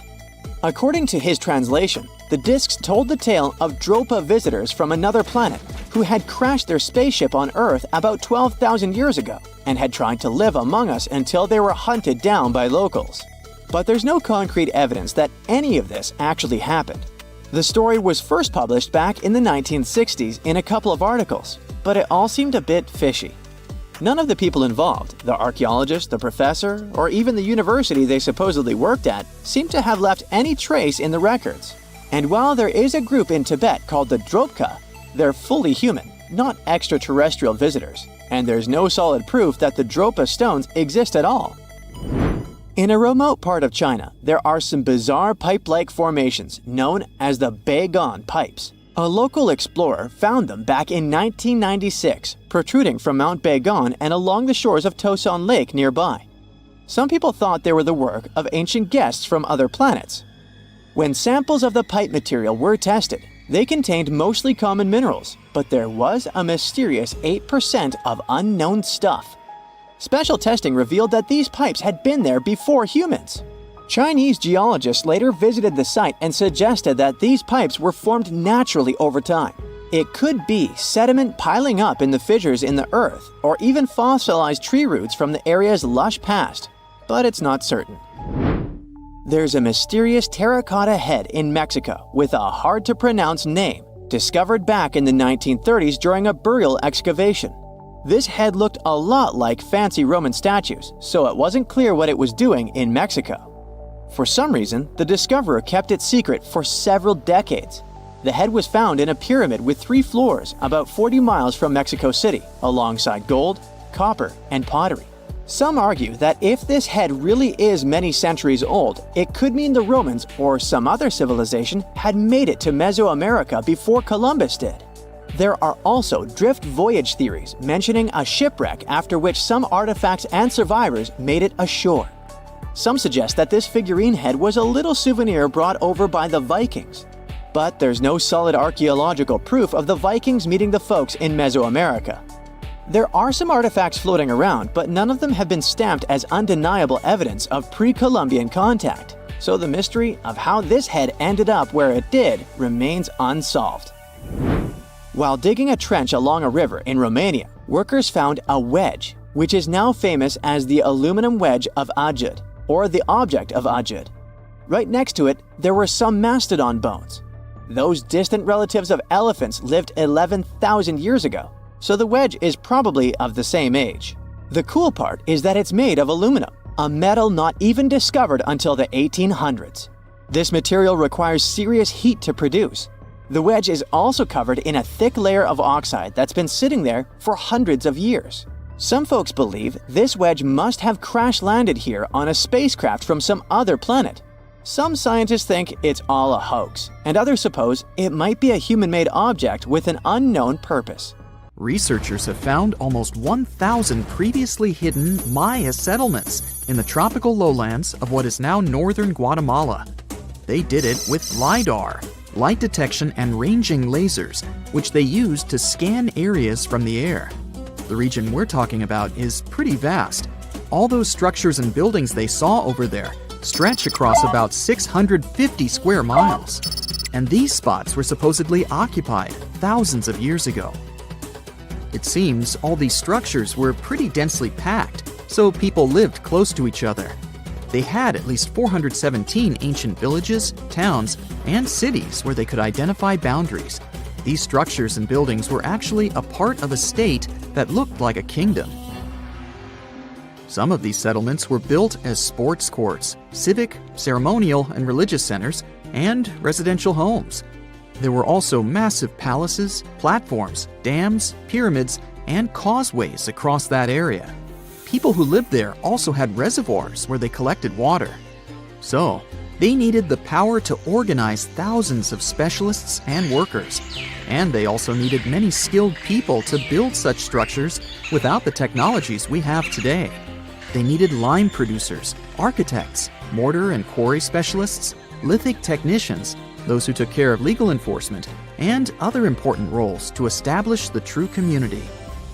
This cool laser scanning system researchers used while exploring this area can even penetrate very dense ecosystems and vegetation.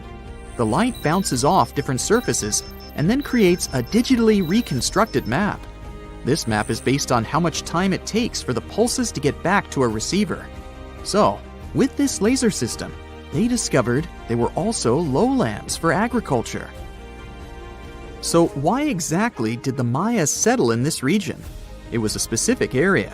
Plus, it was hard to build such an amazing kingdom in a tropical rainforest climate. Back in the old times, ancient peoples had mostly inhabited areas in drier climates. Over there, they would build water resources, which were some sort of the basis of society and a source of life. An example of this is Teotihuacan of Highland Mexico, although they did have a couple of navigable rivers they could use for transport and trade. But these rainforest areas had their advantages too. The Maya used natural resources like limestone, which was their primary building material, salt, and the volcanic rock obsidian, which they used for different tools. Also, they managed to find enough dry land to live and build homes there. The lowlands were seasonal swamps called bajos, and they were perfect for agriculture because of the fertile soil. Generally, the Maya built settlements that could endure rainy periods too. They were ready for different circumstances, including flood and drought, which is something you could see in how they built houses.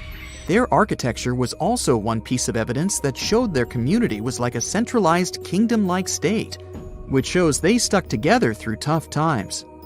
The Mayan Empire was very powerful, and it reached its peak about the 6th century CE.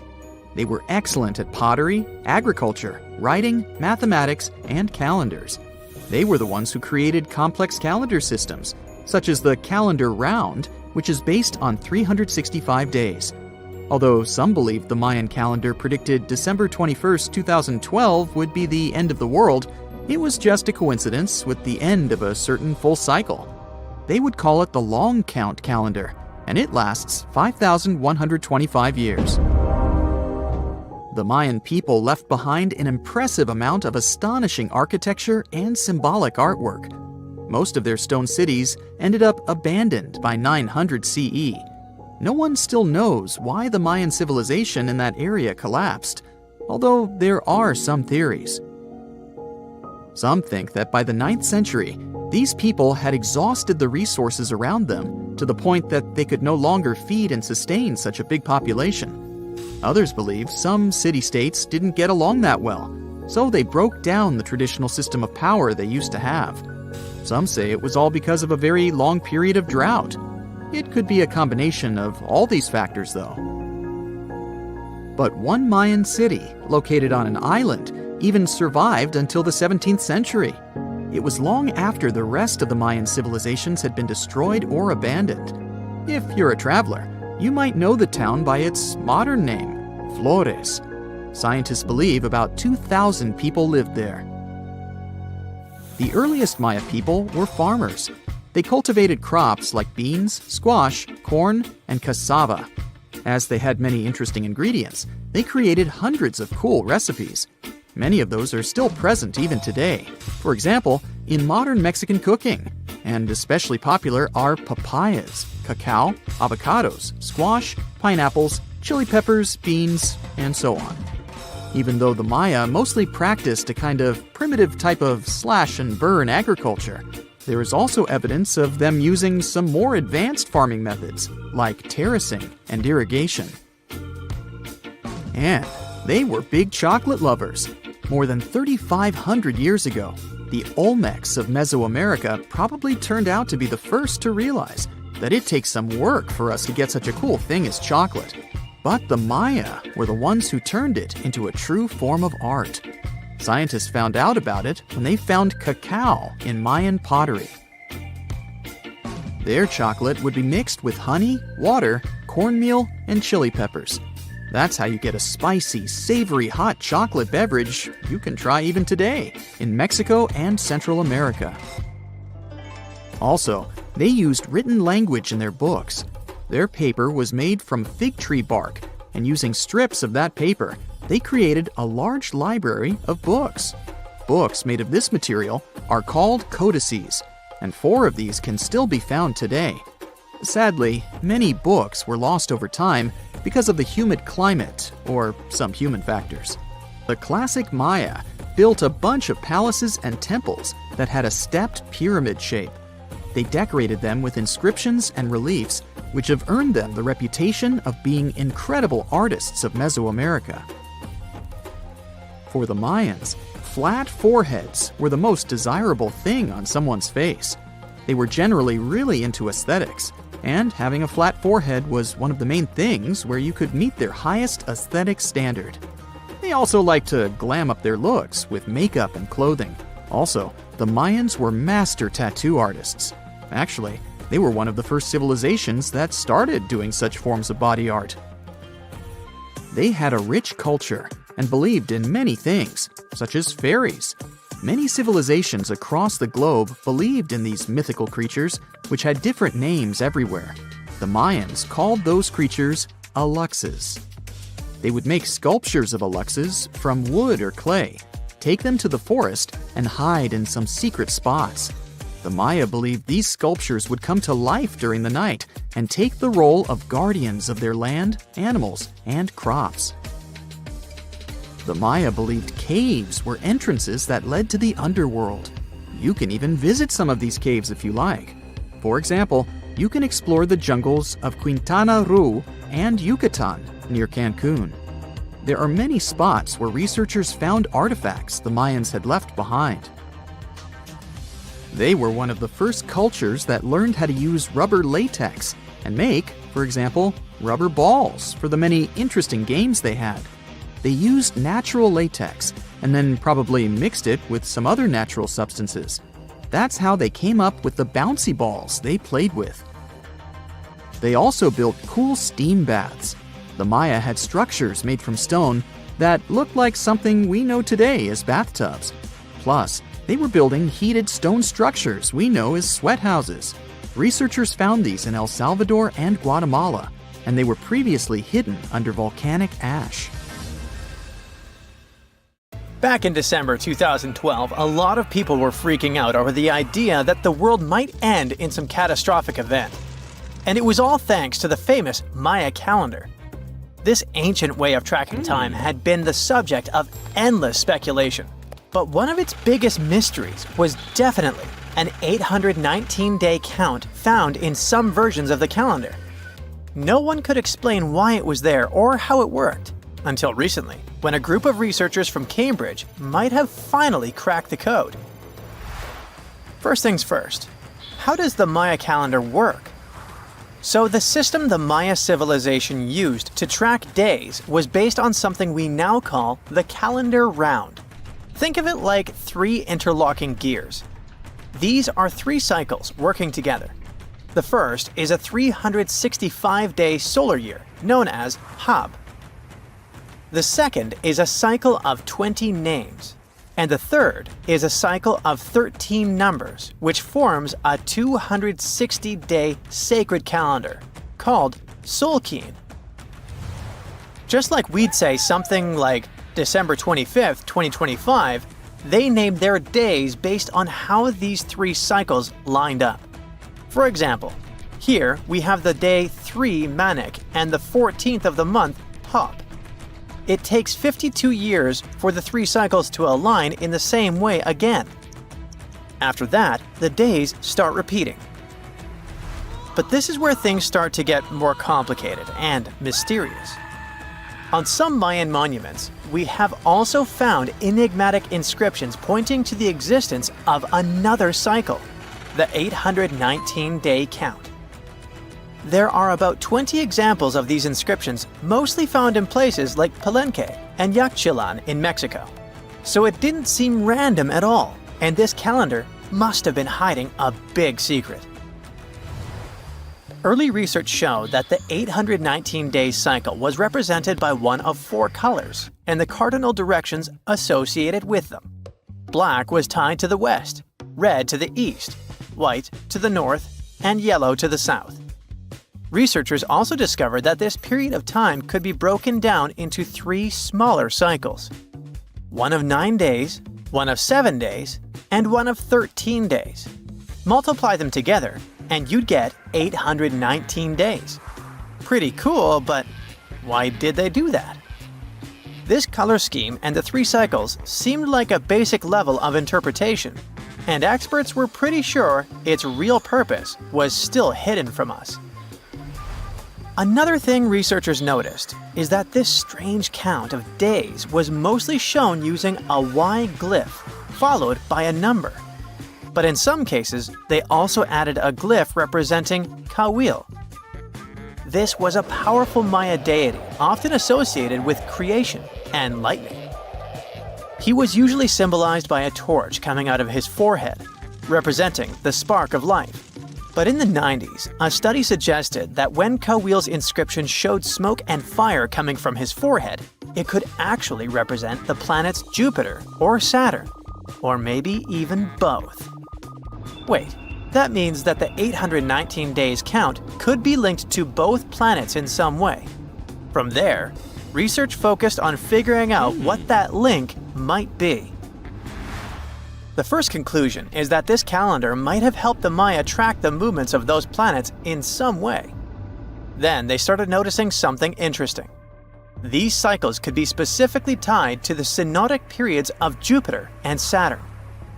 By synodic periods, we mean the time it takes for a celestial body, like a planet, to return to the same or nearly the same position as seen from Earth.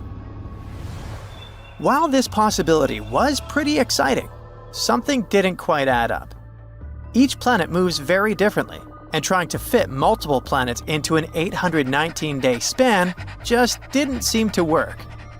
In other words, this 4-part color-coded calendar system was simply too short to align perfectly with the synodic periods of the visible planets. So it looks like we're back to square one. This mystery had people scratching their heads for ages, until 2023, when specialists realized they might have been looking at it all wrong. Researchers actually needed to shift their perspective. Instead of seeing this system as 819 days, they needed to consider the number as representing timelines. And this period of time could be just a small part of a much, much bigger calendar. You see, as we said earlier, this cycle seemed to track the period when a planet became visible to people on Earth. To prove that these 819 cycles were timelines, not actual days, researchers needed a planet that could serve as a starting point to back up their theory. In this case, it was Mercury. And there's a pretty simple reason for that. Mercury's synodic period is 117 days, which fits perfectly into the calendar count. I mean, if you take 1819 and divide by 117, you get the number 7. So, Mercury is the only visible planet whose synodic cycle fits neatly into this period as whole numbers. Perfect. Now they had a solid starting point. From there, they needed to expand the calendar by increasing its length to 20 periods of 819 days. Suddenly, a pattern emerges. And just like that, all the synodic cycles of the planets fit perfectly into the system. For example, Saturn's synodic period from 378 days lines up perfectly after 6 819-day cycles. Venus aligns every 5 cycles, Jupiter every 19 cycles, and Mars, which takes the longest, needs 20 cycles. In other words, it takes about 45 years for Mars to align with the synodic periods of all visible planets. So, this is how researchers determined that the ancient civilization wasn't referring to days, but rather to timelines. The Maya astronomers came up with this count as part of a larger calendar system of 20 periods. But then a question comes up. Why was studying the Cenotic period so important to the Maya? Well, we don't have super specific answers about this mysterious calendar yet. But what we can say for sure is that the Maya truly believed in the powerful influence of the cosmos on daily life. So maybe they wanted to analyze how the movements of all the visible planets lined up with their other calendars. Of course, this system is just one part of the Maya's amazing and advanced understanding of astrology. And it wasn't just about using astrological cycles for planting and harvesting. They also had crazy specific knowledge, like how to predict solar eclipses. Archaeologists believe the Maya connection to the stars is reflected in the ruins of their world. Take the famous pyramid in the ancient city of Chichen Itza, located in Mexico's Yucatan Peninsula. If you look closely at the base of its staircase, you will see a snake's head carved in stone. But here's the coolest part. During the spring and fall equinoxes, when day and night are exactly the same length, the sun casts sharp, triangular shadows on the staircase. It creates the illusion of a snake slithering down the steps. Another example of how they use their knowledge of astronomy in their temples is in Tikal, Guatemala. Built around year 1 of the Common Era, this pyramid is considered one of the Maya's earliest astronomical complexes. And its alignment and orientation allowed them to track and calculate solstices and equinoxes with incredible precision. The Maya were skilled skywatchers. Just like we have modern-day high-tech observatories with round domes, they had something similar. Meet El Caracol. The name means snail in Spanish and refers to the spiral staircase inside the tower. Built around 906 Common Era, it was the perfect place to observe all the changes in the sky and track the movements of the sun, moon, planets, and stars. Unlike us today, with our telescopes, satellites, and advanced tools, the Maya relied entirely on naked eye observation, and that makes their achievements even more incredible. So, imagine you're 15 and you get bored of playing video games. Instead, to pass the time, you decide to give some attention to an old hobby of yours, tracking down lost Mayan cities. You've heard that some ancient civilizations are said to have built entire cities based on constellations, so you decide to check out whether that was true for the Mayans. You find a book containing all the constellations the Mayan civilization believed to exist. You open good old Google Maps and map every ancient Mayan city discovered to date. You start seeing that this information actually matches. And truly, the biggest ancient Mayan cities correspond to the brightest and biggest stars of the Mayan constellations. Okay, this is getting interesting. You manage to map out over 100 ancient cities when you suddenly notice something strange. There's an area in the Yucatan Peninsula in Mexico where archaeologists have unearthed 2 Mayan cities. But on the constellation map, there are 3 stars. Could this mean there is a long-lost city waiting to be discovered nearby? You might think this sounds too daydreaming, but the story is actually true. The previous account happened to a Canadian teenager named William Gaddery. The boy is known as a science genius and had even won an award for the constellation theory we presented just now. When he noticed that a 3rd city was missing from the 23rd constellation he was examining, he began to scour the internet for satellite pictures that could help him solve this mystery. He looked into images from NASA, JAXA, a Japan-based satellite company, and Google Earth. These images were still insufficient to answer his questions, so he reached out to a friend inside the Canadian Space Agency. His friend provided him with state-of-the-art satellite imagery that gave him the answer he was looking for. According to the images, there is a large square area right on the border of Mexico and Belize, which looks like the remains of a city. William took the images to a remote sensing expert known as Dr. Armand Larocque from the University of New Brunswick. They studied the images thoroughly and concluded that the area could be housing 30 buildings and even a large pyramid. The scientific and archaeological community went crazy with the 15-year-old's discovery. Could this really be true? Some background. Lost Mayan cities began to be unearthed in the mid-20th century. Since then, ruins from cities such as Tikal, Palenque, and Uxmal have been rediscovered. The Mayans were one of the biggest pre-Columbian civilizations living in the Americas. They began to settle in the area as early as 1500 BCE. Experts believe that, at its height, the Mayan civilization consisted of over 40 cities with a population of millions of people. That's a crowd. And their cities were pretty interesting. Their civilization spanned over Mexico's Yucatan Peninsula, Guatemala, and Belize.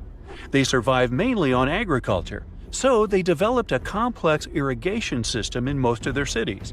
They built a series of ceremonial buildings, pyramids, plazas, and even courts for ball games. The Mayans were keen pyramid builders, but they also developed an advanced astronomical system. With whatever ancient technology they had, they were able to predict the exact location of planets, such as Venus and Mars, and they were able to predict the exact dates of eclipses. That's why the methodology William used to discover this long-lost Mayan city was unusual, but not completely surreal. The Mayans were keen astronomers, so it wouldn't be too strange that they built their major architectural feats in relation to the sky, would it? And they wouldn't be the first ones to be doing so. There is a famous fringe of Egyptology dedicated to studying how the Giza pyramids were built in perfect alignment with the Orion constellation, meaning that each pyramid was purposely built to align with one of the major stars of Orion's belt. According to William, he first had the idea to look at the Mayan constellations because he couldn't understand why the Mayans built their cities where they built them. Most major cities, such as Chichen Itza and Uxmal, aren't near any rivers or significant bodies of water. Instead, they're built on marginal lands and on top of mountains, which confused the 15-year-old. His next thought was that it might have something to do with astronomy. William named the new city he discovered Mouth of Fire, which is also my nickname, and he even won a merit award for his hard work. However, his theory was very much contested inside the archaeological community, and many Mayan experts worked to debunk William's findings. Some archaeologists say that constellation theories are too unscientific. Anthony Aveni, a renowned anthropologist and astronomer, referred to William's methodology as an act of creative imagination. He explained that there is no way to be sure what the Mayan constellations really were. It's all just hypothetical. Another debunking of William's findings came from Mayanist David Stewart, who said that the object identified on the satellite imagery is nothing but an old cornfield. His claim was supported by an expedition that took place near the area in 2021, when the archaeologists present reported there was nothing at all in this area. Still, a 15-year-old boy almost found a long-lost Mayan city, which is pretty exciting if you ask me. Similar techniques as those used by William are actually being used to unearth lost civilizations all over the world. According to space archaeologist Sarah Parquet, satellite imagery has been a key player in discovering ancient cities in Egypt and other places. Sarah herself spends most of her days scouring images for any sign of where there could have been cities long ago. What happens, she says, is that any time you have something buried, it's going to be covered either by vegetation, soil or sand, or some other modern construction on top of it. In order to assess whether there is something hidden under large canopies of vegetation or not, she uses infrared technology, for instance. A major recent discovery in Brazil was done in a similar way. Satellite imagery detected a network of trenches dating back to 200 to 1200 CE. These suggest settlements that could have supported around 60,000 people. But in this case, the satellite imagery did indeed correspond to what was on the ground. Researchers from the University of Florida found several mountains that were accompanied by ditches and geoglyphs. Archaeologists also found remnants of carefully designed walls, centered around plazas, much like the type of construction done by the ancient Mayans. Advances in satellite tech have also shed new light on long-discovered ancient Mayan cities, such as Tikal. Located in the heart of the Guatemalan jungle, Tikal is believed to have been the capital of the ancient Mayan Empire. At its height, it was comparable in importance to cities such as London or New York in today's world. It was composed of a series of complex monuments, many of them believed to have been the resting places of kings and chiefs. Tikal is already known to have been big, but recent discoveries show it could have been even 3 times larger than what scientists originally believed. The main discovery revolves around a fortification on the outskirts of the city, indicating how far the original city stretched. And new discoveries still take place. In 2017, researchers also unearthed new clues regarding the potential causes of the decline of the Mayan civilization. Using data from a site in Seawolf, located 62 miles southwest of Tikal, scientists analyzed radiocarbon data from ceramics and archaeological excavations to extract new information about the sudden demise of this great civilization. The information shows that, instead of a sudden collapse, the Mayans most likely collapsed in waves of social instability and political crises. These events are believed to have deteriorated Mayan city centers and began causing the dispersion of the Mayan population. Well, it seems like it's a prime time to uncover ancient ruins. What do you say? Will you give it a try as well? Imagine a place that could literally start at one end, trek over 1,800 miles straight to the west, and still be stuck under that massive canopy. This place is like a haven for all sorts of crazy creatures, hosting around 10% of the world's species. It's always been seen as this wild, untouched paradise where humans haven't messed things up yet. You know, like a glimpse into how the world used to be before we spread like wildfire across every continent, causing chaos everywhere. I'm talking about the Amazon region. That massive jungle turns out to be hiding some seriously cool secrets. For centuries, people have been talking about these lost cities deep within the forest. We're talking about El Dorado, the legendary city of gold that had Spanish explorers going crazy, venturing into uncharted territory, never to return. And even in the 20th century, the adventurous Perry Fawcett went looking for the lost city of Z and disappeared into the jungle, leaving us all hanging. Scientists have actually found evidence that ancient cities did exist in the Amazon. But how did they find these hidden ruins in such a dense and remote forest? Well, they've got this awesome technology called LiDAR. Basically, they hopped into a helicopter and used light-based remote sensing to digitally strip away the canopy and reveal the ancient ruins of a massive urban settlement around Llanos de Mojos in the Bolivian Amazon. The place was once home to the Kasarabi culture, which thrived from 500 to 1400 CE. They had these incredible urban centers with huge platform and pyramid structures. They even had raised causeways connecting different suburban-like settlements spread across miles and miles of land. These guys were seriously ahead of their time, and they had an epic water control and distribution system with reservoirs and canals. So yeah, the Amazon rainforest wasn't just some untouched wilderness. It was actually heavily populated and even urbanized for centuries before recorded history of the region began. But the thing is, a bunch of people turned a blind eye to the fact that there were actually some pretty cool architectural sites lurking around here that totally deserve some exploring. Scientists predict that in the next 10 to 20 years, we're going to uncover a ton of these cities, and some might even be bigger than the ones we're talking about here. Michael Heckenberger, an anthropologist with the University of Florida, points out that we've seen some similar settlement features, like moats and causeways, in other parts of the ancient Amazon. This new research reveals something totally mind-blowing.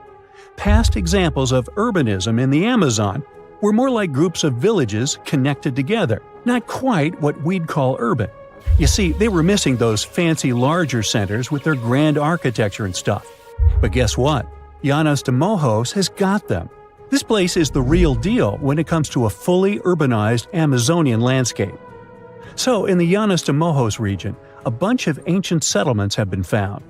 These were home to the Kasarabi people, who were all about hunting, fishing, and farming maize. We're talking about hundreds of sites, spread across 1,700 square miles. But these sites were so remote and hidden in the tropical forest that it was like trying to find a proverbial needle in a haystack. A team of archaeologists weren't going to let that stop them, though. They decided to take to the skies and use some fancy LiDAR mapping technology. Just imagine an aircraft flying over the area, shooting out a bunch of infrared beams. These beams hit the ground and bounce back, giving us the distance to different objects. It's like creating a super detailed map from above. Using computer software, these genius scientists were able to strip away the trees from the images, revealing the Earth's surface and all the ancient archaeological goodies hidden beneath. And boy, did they strike gold. They found a whopping 26 unique sites, including 11 that nobody even knew existed before. So what about these 26 super cool sites? Among them, we've got Landivar and Kotoka, which are like these huge urban centers. And get this, we already knew they existed, but the new maps revealed they cover 1.5 and 1/2 square miles respectively.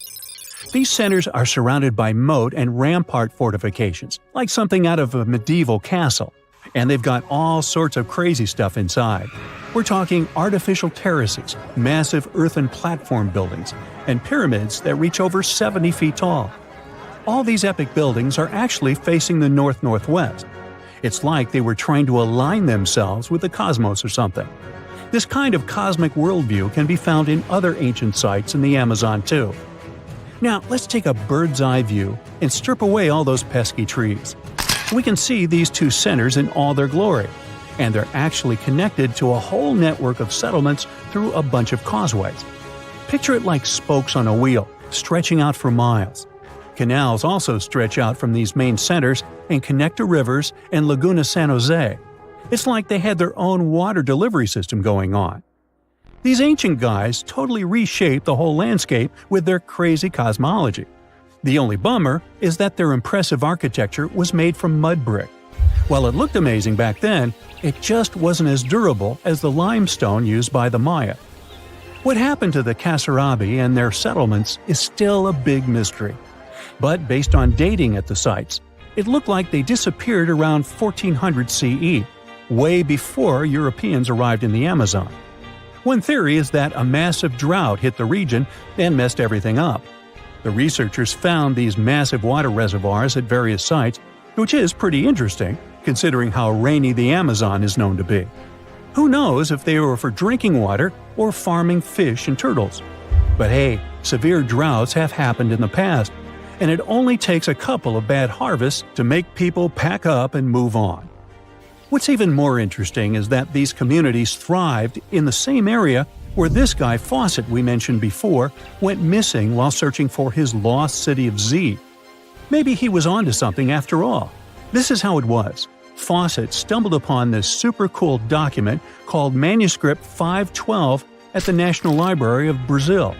It's believed to have been written by a Portuguese explorer.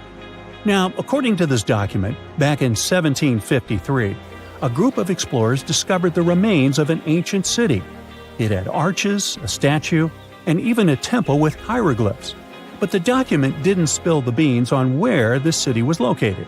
So Fawcett got all hyped up about finding this city and made it his secondary mission after his main goal of finding something called Z. At one point, he had to come back to Britain to run some errands, but in 1920 he decided to give it another shot. Fawcett went on a personal expedition to find the city, but it was unsuccessful. 5 years later, Fawcett, his son Jack, and their buddy Raleigh Rimmel disappeared in the Mato Grosso jungle. Some researchers think that Fawcett might have been influenced by info he got from indigenous folks about this place called Kohikagu. Turns out Kohikagu was discovered by Westerners in 1925, and it had the ruins of 20 towns and villages. Up to 50,000 people might have lived there. And get this, the discovery of other earthworks in southern Amazonia totally supports Fawcett's theory. In 2005, an American journalist wrote an article about Fawcett's crazy expeditions and discoveries. He called it The Lost City of Z. Catchy, right? Well, in 2009, he turned that article into a book with the same name. And in 2016, the super talented writer-director James Gray made it into a movie. Now, here's where things get a bit sad. The Amazon region is changing rapidly. Farming, ranching, and energy production are changing this incredible place. And guess what? Those untouched areas with ancient relics won't stay untouched for long. It's a race against time to document and preserve what's left of our past before it's lost forever. You are lost deep within the jungle in the Yucatan Peninsula in Mexico. There are strange noises all around you, and to make it worse, the sun is setting. Soon, you'll be alone in the middle of an unknown rainforest. Guess it was a pretty bad idea to come looking for El Dorado on your own, wasn't it? You keep walking as fast as you can when suddenly, wait! What's this you're seeing? It looks like large stairways made out of stone. This definitely doesn't look natural, so you take a picture. Maybe you didn't strike gold, but you might have just found something relevant. Congratulations! You found Akamtun, a long-lost Mayan city. Hidden 37 miles into the jungle, the name literally translates to stone column. Stone was probably in at the time, so these guys used a lot of it to build their pyramids, houses, and even ball courts. If you ever thought that Europeans invented ball games, think twice. Mayans love to play ball games for recreational purposes. Akamtun is part of a series of other long-lost Mayan cities that are being discovered with the help of new technology nowadays. We'll talk more about the other ones in a jiffy. Perhaps the biggest surprise of this one is that it was surrounded by wetlands, which is why the city was built on high ground. The city was monumental, covering an area of over 120 acres. That would be as big as 90 football fields right next to each other. Scientists have found proof that Akamtun had pyramids of up to 49 feet high, and that it was likely an important social hub between 250 and 1000 CE. This is definitely a game changer. But lost Mayan cities began to be unearthed in the 19th century.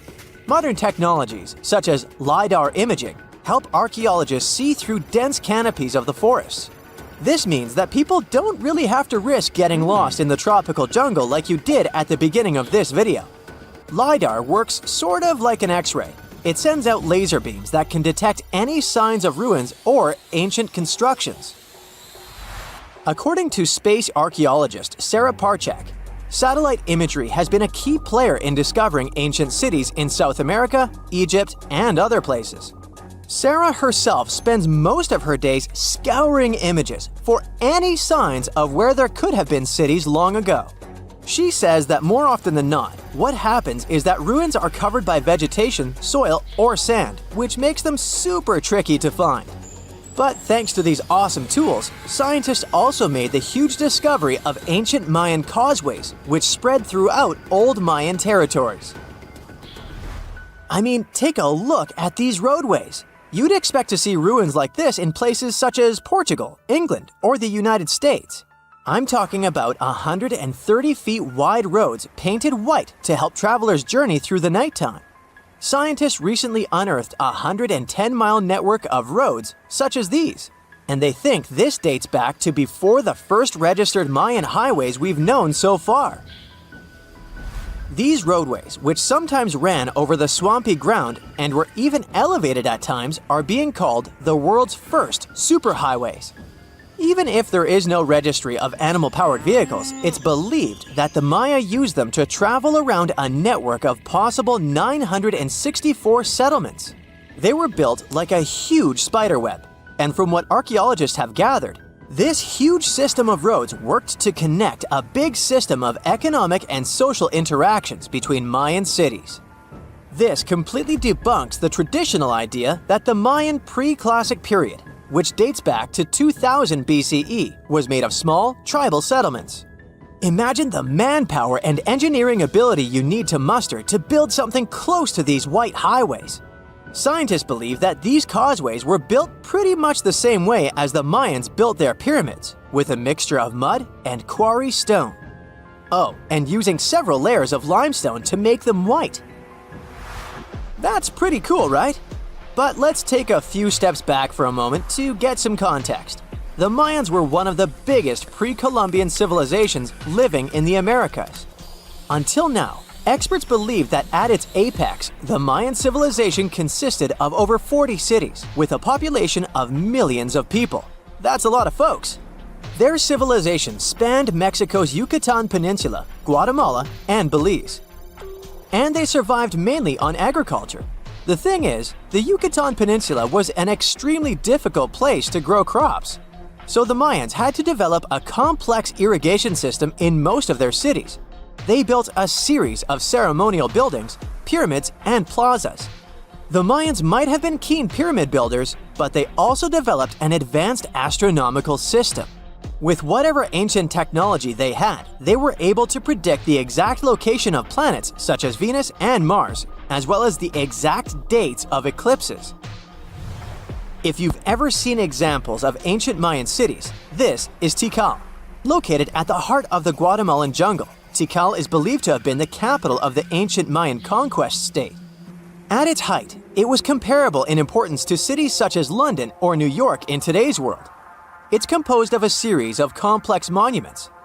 The North Acropolis is one of Tikal's most ancient complexes of monuments. Built solely by human hands around 350 BCE, it served as the resting place of kings and chiefs. Its monuments are up to 200 feet high. Back in the day, the step pyramid temples were painted a beautiful red. Mayans loved that color. Today, of course, you'll only see the limestone. Then there's Chichen Itza. It's got one of the best preserved pyramids on Earth to date. Located in Mexico's Yucatan state, this Mayan city is well over 1,500 years old. At its peak, it was home to 35,000 people. The site covers 4 square miles of land. The highlight is El Castillo, a tremendous step-like temple standing 80 feet above ground. Its most peculiar feature is that it has 91 steps up each of its 4 sides, including the upper platform, which makes for 365 steps, the same number of days as the solar year. You can see that these folks were a pretty big deal, huh? That's why nobody can really understand what happened to them. There's a big lack of evidence on the decline of this almighty empire. What could have been the cause of their demise? Was it a drought? New research in 2017 did bring some new discoveries into the mix. Using data from a site at Ceibal, located at southwest of Tikal, scientists analyzed radiocarbon data from ceramics and archaeological excavations to extract new information about the unexpected demise of this great civilization. The information shows that instead of a sudden collapse, the Mayans most likely fell in waves of social instability and political crises. These events are believed to have deteriorated Mayan city centers and began causing the dispersion of the Mayan population. It's hard to pinpoint the exact causes, though. But hey, recent discoveries are shedding a big light on humanity's past. Not only about the Mayan Empire, but about other long-lost civilizations of South America. A major recent discovery in Brazil was done using satellite imaging technology and is also shocking scientists. Some images from near the Xingu River, also in the Amazon, suggest that cities of millions of people might have existed inside the jungle, way before our modern civilization ever existed. I mean, if this doesn't shock you, I don't know what will. Satellite imagery also detected a network of trenches, dating back to 200 and 1,200 CE in the Bolivian Amazon forest. These proofs suggest settlements that could have supported around 60,000 people right in the middle of the Amazon forest. When researchers from the University of Florida went on ground to check the satellite information, they were shocked to find several mounds that were accompanied by ditches and geoglyphs. Archaeologists also found remnants of carefully designed walls centered around plazas, much like the type of construction done by the ancient Mayans. Rikat structure is a giant formation in the Sahara that looks exactly like a giant bullseye. It's so wide that you can see it from space. Even the CIA got interested in it. In 1965, they planned a flyover looking for geomagnetic anomalies. The findings are still classified. Perhaps the theories are true, and this place is truly the lost city of Atlantis. Now, Atlantis supposedly sank beneath the waves, but recent discoveries are pointing us in a different direction. This is an ancient story that goes far back in time, and Plato was the first to mention it. The place had loads of greenery and a curious structure. 3 concentric circles of land surrounding 2 circles of water. 2 key quotes from Plato's writing suggest that Atlantis might not have been a typical island in the middle of the ocean. Plus, Atlantis had a major influence from Africa and Europe, challenging the idea of it being in the Atlantic. It turns out that the Eye of the Sahara and Atlantis look alike. When astronauts saw the Eye of Sahara from above, they initially suspected a meteorite impact crater, but the rings of the structure matched the layout described of Atlantis. More importantly, the Sahara wasn't always a desert. It turned from a tropical region into a desert around 11,000 years ago. Researchers found evidence of a massive river called the Tamaracet that could have sustained a community. This river flowed toward the Rikat structure, aligning with Plato's description. The Trans-Saharan Seaway ran through the Sahara 50 to 100 million years ago. The sea allegedly destroyed Atlantis around 11,500 years ago, likely due to a rapid rise in sea level caused by the end of the Ice Age. NASA's worldview imagery shows patterns consistent with this theory. Those concentric rings might be a key to unlocking the secrets of our planet's evolution over millions of years. They're shaped by erosion on resilient rock layers, creating a spooky pattern of ridges and troughs. The central peak stands proud at 1,300 feet. The central part has undergone a significant erosion makeover, revealing a circular structure with a raised peak. Unlike impact craters, the Eye of the Sahara flaunts a striking balance and symmetry. Some say it results from rock uplift, sculpted by wind and water. Others think it's an ancient anticline, eroded to reveal its concentric glory.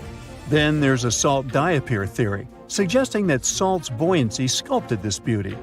Dating techniques have proved that it formed 541 to 252 million years ago, give or take a million or two. Ancient tools are scattered around the outer rings of the structure near riverbeds. Some older stone tools have also been spotted in the same areas. And still, even though some spear points from the Neolithic period have been found, there aren't many signs that people were living there back then. The area seems to have been used for short-term activities like hunting and making tools. There are other unearthly mysteries that haunt our world. One such enigma is in Norway. The ominous Hessdalen light phenomenon, also known as the Valley of Lights, leaves scientists confused. This valley is 10 miles wide. It's quite isolated, but a peculiar blue box sits high on the hillside, equipped with cameras scanning the valley. The unsettling saga began in the 1980s, when the night sky over Hessdalen erupted with burning fireballs, a recurring spectacle that sent shivers down the spines of those who witnessed it. This wasn't a fleeting occurrence, rather it became a regular thing. Terrified locals reported encounters with these unexplained luminous phenomena, some of which happened near their homes. Unease spread like wildfire. At its peak, there were about 20 sightings every week. The phenomenon made its way into newspapers, magazines, and media worldwide. Soon, people flocked to the valley, hoping to see the lights themselves. In 1984, experts joined the fray, armed with sophisticated instruments like magnetometers, radiometers, and other ometers. What they encountered was mind-bending, lights that defied explanation. Some moved at a leisurely pace, while others raced through the sky at an astonishing 19,000 miles per hour. People tried to explain these lights: airplanes, distant reflections, ball lightning, satellites, planets, meteors. But the speed and how these lights danced ruled out all those theories. We're slowly approaching another mysterious place. This is the greatest subglacial lake among Antarctica's 675 known lakes. It can easily hide unknown life forms. This lake is beneath the East Antarctic ice sheet. Dive about 2.5 miles under the ice, and there you'll see Lake Vostok, located at 1,600 feet below sea level. This lake is 155 miles long and 31 miles wide at its broadest point. With an average depth of 1,400 feet, it's also the world's 6th largest by volume. It's like an underwater city with lofty pillars and deep basins. The secret lake was discovered in 1993, yet it had been waiting to be found down there for over 2,000 years, collecting ancient secrets. In 2012, scientists drilled through the ice, creating the longest ice core ever. They pierced the ice all the way to the lake's surface. The year 2013 brought an unexpected twist when the tranquil waters erupted during the extraction of an ice core, mixing with drilling fluids. Then they got a pristine water sample in 2015. Some believe there might be previously unknown life forms down there, since it's a fossil water reserve that's been untouched for millions of years. That could be a lot like those speculated ice-covered oceans on moons like Europa and Enceladus. It all started with a theory in the 19th century, suggesting fresh water lurking under Antarctic ice sheets. Then, in 1955, seismic soundings hinted at a subglacial lake, and by the 90s, satellite data confirmed Lake Vostok's existence. Now, Lake Vostok isn't alone. In 2005, they found an island in the middle of the lake. Then, two smaller lakes joined the party. They suspect that a secret network of subglacial rivers might link these lakes. Now, very far away from Antarctica, in Venezuela, Catatumbo lightning presents a sinister light show at the junction of the Catatumbo River and Lake Maracaibo. This unsettling lightning phenomenon happens at about 140 to 160 nights a year, going on for 10 hours a day, and can flash up to 280 times in a single hour. The frequency of this lightning show changes with the seasons and from year to year. There was a break between January to March in 2010, causing a bit of worry that it might vanish forever. As the sun sets, winds from the east start picking up speed. This strong wind is called a nocturnal low-level jet, like what you see in the Great Plains of North America. These winds bring moisture, mostly from the Caribbean and the lake itself. This humid air hits high mountain ridges, causing thunderstorms to form over the mountains. Thanks to the ongoing wind situation, more thunderstorms appear as the night goes on.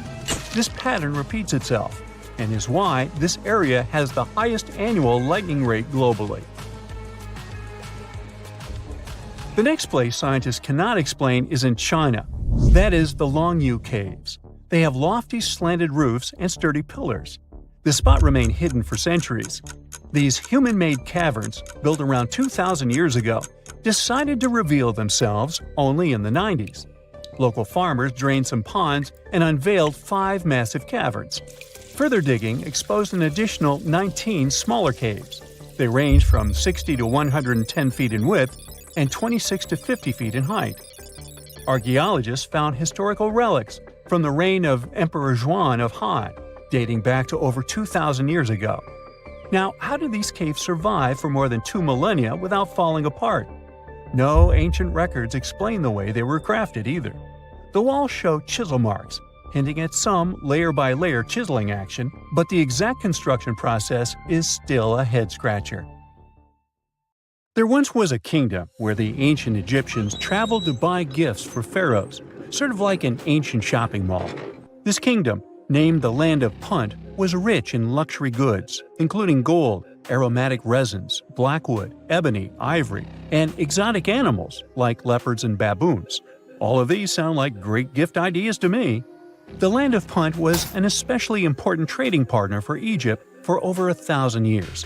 But if you plan to go there, the bad news is that it hasn't survived to these days, and nobody knows for sure exactly where Punt was located. We only know about it from records. The most famous of them were left on the walls of the temple of Queen Hatshepsut, who had sent an expedition to Punt. Scientists have been trying to find the exact location of this rich land for over 150 years. It could have been southeast of Egypt, in a coastal region south of it along the Red Sea, Gulf of Aden, and the Indian Ocean, or it could have covered the Horn of Africa and the area across the sea in southern Arabia. Now researchers were finally able to narrow down the possible locations thanks to a study of baboon mummies. Ancient Egyptians admired baboons and even thought they were related to the deity of the moon and wisdom. One species, the sacred baboon, was often shown in wall paintings, sitting with its tail curled to the right, and was mummified in this position. Another type, the olive baboon, was wrapped up in one giant cocoon. Both types were found in the tombs of the Valley of the Kings. But if you remember geography lessons, baboons just don't wander around Egypt. So they must have been brought there through trade with other reified baboons from 2 different time periods in ancient Egypt. Some were from the New Kingdom period, and others were from the Ptolemaic period. The scientists did some more hard work and analyzed tissues from 155 baboons from 75 separate places in eastern Africa and southern Arabia. Those were all areas that they thought could be the ancient land of Punt. They measured oxygen and strontium in the baboons' bodies. When animals drink water and eat plants, their teeth, hair, and bones show a geographic signature of where they've lived, thanks to these elements they contain. Scientists use a special method called isotopic mapping and found out that the New Kingdom baboons they analyzed came from a location in Eritrea, Ethiopia, or Somalia. 5 mummified baboons from the Ptolemaic period had strontium levels that matched those found in Egypt. So, ancient Egyptians might have had a special place to breed and keep baboons, probably in Memphis, a city in Lower Egypt, not Tennessee. Meanwhile, paleontologists from New Zealand got lucky, as some boulders had split open from the tide and revealed fossils of the largest penguin that has ever lived on Earth. The scientists used laser scanners to make 3D models of the ancient penguin bones. They compared these bones to the flipper size of modern penguins and did some math as to how much the old penguins might have weighed. Today, the biggest penguins, emperor penguins, weigh between 55 to 100 pounds. Researchers think that the penguins from the past that they found weighed around 340 pounds, real giants in the penguin world. These huge flightless birds lived in the oceans around New Zealand more than 50 million years ago, after the dinosaurs went extinct. They totally took advantage of their big bodies to stay warm in the cold water. They might have even traveled the world thanks to it. And they'd scare off any predators, but they didn't have any. The asteroid that took down the dinosaurs also got rid of most big marine reptiles, and the ancestors of seals and whales were still living on land. Back in 1992, 4 farmers in China were draining water from their ponds and accidentally bumped into a ship full of gold and ancient statues worth millions. Just kidding, they actually found the Longyu Caves. Those are 24 big caves created by people a long, long time ago. Even though they are so large and well-made, no one knows who built them, why they were built, or how they were built. Experts think the caves are at least 2,000 years old, but they don't understand why these caves aren't mentioned in any historical records. All of the Longyu caverns look the same and aren't connected to each other. Each cave has one entrance connected to a vertical shaft with a carved staircase. Rain and water from the surface can flow into the caves through these stairs. To manage this water, the caves have special grooves, channels, and a system to catch the water at the bottom. So it looks like the ancient builders were real pros when it came to drainage and water management. Maybe my town could learn a lesson from them, as it turns into Venice after every heavy shower. Anyway, the caverns were built below a hill, named after a bird that is one of the most respected creatures in Chinese mythology and culture. It symbolizes all the best things, like high virtue, grace, and the union of yin and yang. Scientists think there could be a connection between the caverns and the bird, but it's just a theory so far. Experts from the National Institute of Ocean Technology in India were doing their routine pollution surveys when they found some structures that looked like a city underwater. Using special sonar technology, the team found big geometric shapes on the ocean floor. They brought up different items from the site, like pottery, beads, sculptures, parts of walls, and even human bones and teeth. They thought the ruins belonged to a civilization older than the Bronze Age Indus Valley Civilization, which is the earliest urban culture of the Indian subcontinent that we know of so far. But not everyone joined in on celebrating this awesome discovery. Some archaeologists refused to believe it and thought it could be some computer tricks. And even when they saw hundreds of artifacts from the ocean floor, they said an ancient river could have brought them there from someplace else. The team that discovered the underwater site decided to prove they were right. They chose a piece of wood as their main evidence. They tested it and found it was 9,500 years old. That could be the age of the entire site. Skeptics still insist that we can't rewrite all human history because of one piece of wood. Even 23 years since the discovery, no one is sure about the final answer. This is partly because it's hard to explore the site. It's in extremely dangerous waters with strong currents and riptides. During the cool Antarctica summer, from late November through January, Geologists from the University of Wisconsin-Milwaukee climbed the frozen slopes of the McIntyre Promontory in the Transantarctic Mountains. High above the ice fields, they looked through the mountain's gray rocks for fossils from when the continent had green forests. By the end of their trip, the geologists found fossil pieces from 13 trees. These fossils show that the trees are over 260 million years old. This means the forest grew at the end of the Permian period before the first dinosaurs even appeared. More than 90% of all species on Earth disappeared back then, including the polar forests. These trees would have been very tough if they grew in Antarctica and could have survived. But a huge increase in gases like carbon dioxide and methane must have taken them down. This Antarctic forest is a terrific way for us to see what life was like before the extinction, and we might even understand what caused it. It also shows us how plants were different back then from those we are used to now. Can you tell me what date it is today? Piece of cake.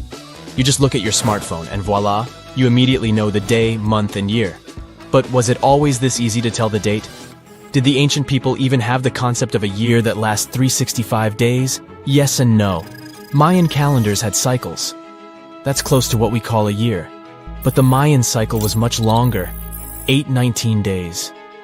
And this is where the mystery begins. 819 days compared to what? When does this calendar begin, and when does it end? Scientists were asking themselves this question for decades. They discovered and deciphered the Mayan calendar during the 1940s. Recently, two American scientists, John Linden and Victoria Bricker, came forward with a solution. So, what did they do differently from their predecessors? The duo deciphered the code by broadening their thinking. They expanded the calendar from 819 days to full 45 years. That's 20 times longer than the original cycle. And a pattern started to emerge. This was a major breakthrough because the Maya told time in a complicated way. You can forget about the easy-to-read Arabic numerals we have today. These ancient people used glyphs.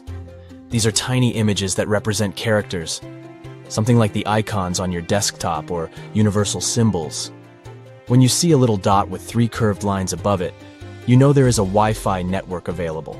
The Mayan calendar used glyphs that represented animals or natural phenomena. For example, there were symbols for a jaguar and an eagle. Each glyph marked one day. Each cycle is repeated 4 times, 8 and 19 x 4. Let's call these 4 cycles blocks. The Mayas colored each block differently. Scientists thought these colors corresponded to the 4 cardinal directions. Red was east, white, north. West was black, and finally, yellow marked south. But then the 1980s came. Yeah, this was a weird decade. The calculations were all wrong. Researchers determined that the colors were associated with the position of the sun in the sky. It turned out that the color yellow represented the highest point of the sun, which is called a zenith. White was the lowest point, called the nadir. It seems that the calendar showed just how good the ancient Mayas were at astronomy. This is most evident at Chichen Itza. This principal Mayan city is located on the Yucatan Peninsula, Mexico. There stands an impressive step pyramid. It is dedicated to the feathered serpent deity, and its alignment is perfect. Something marvelous happens here twice a year, during the equinoxes, March and September. These are the times when the sun shines directly over the equator. On these 2 dates, the day and night last the same. At the site of the pyramid, sunlight first illuminates the sculpture of the serpent head at the base of the structure. Then it makes its way up the 91 steps. This creates the illusion that a snake is slithering down the pyramid. Even today, people gather to witness the sight. And it must have been more impressive when the Mayas completed the structure 1050-1300 CE. Do you know what a synodic period is? Neither do I. But Mayan astronomers did. A synodic period is the time that passes before a stellar body does a full lap. For example, this is the period between 2 full moons. When you look from Earth, this period lasts roughly 30 days. And the Mayas were looking at the skies non-stop. They carefully noted the synodic periods of all planets. From Venus to Saturn, these ancient astronomers kept records of nearly all celestial bodies. But what does this have to do with their calendar? The American researchers' calculations revealed the link. Let's take the planet closest to the Sun as an example, Mercury.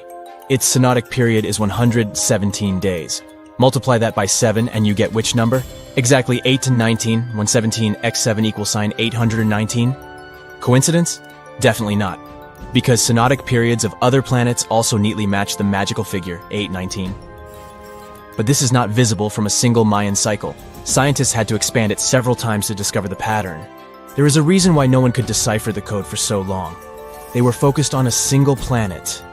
The trick was to add the Mayan calculation for all the planets. Researchers just needed to see the bigger picture. This brings us to the year 2012. Can you remember that some people thought that the world would end on December 21st? That turned out to be a bust. We are alive and well now. But what started this false rumor? The Mayan calendar, of course. You see, these ancient people based their calendar on long periods of all the planets.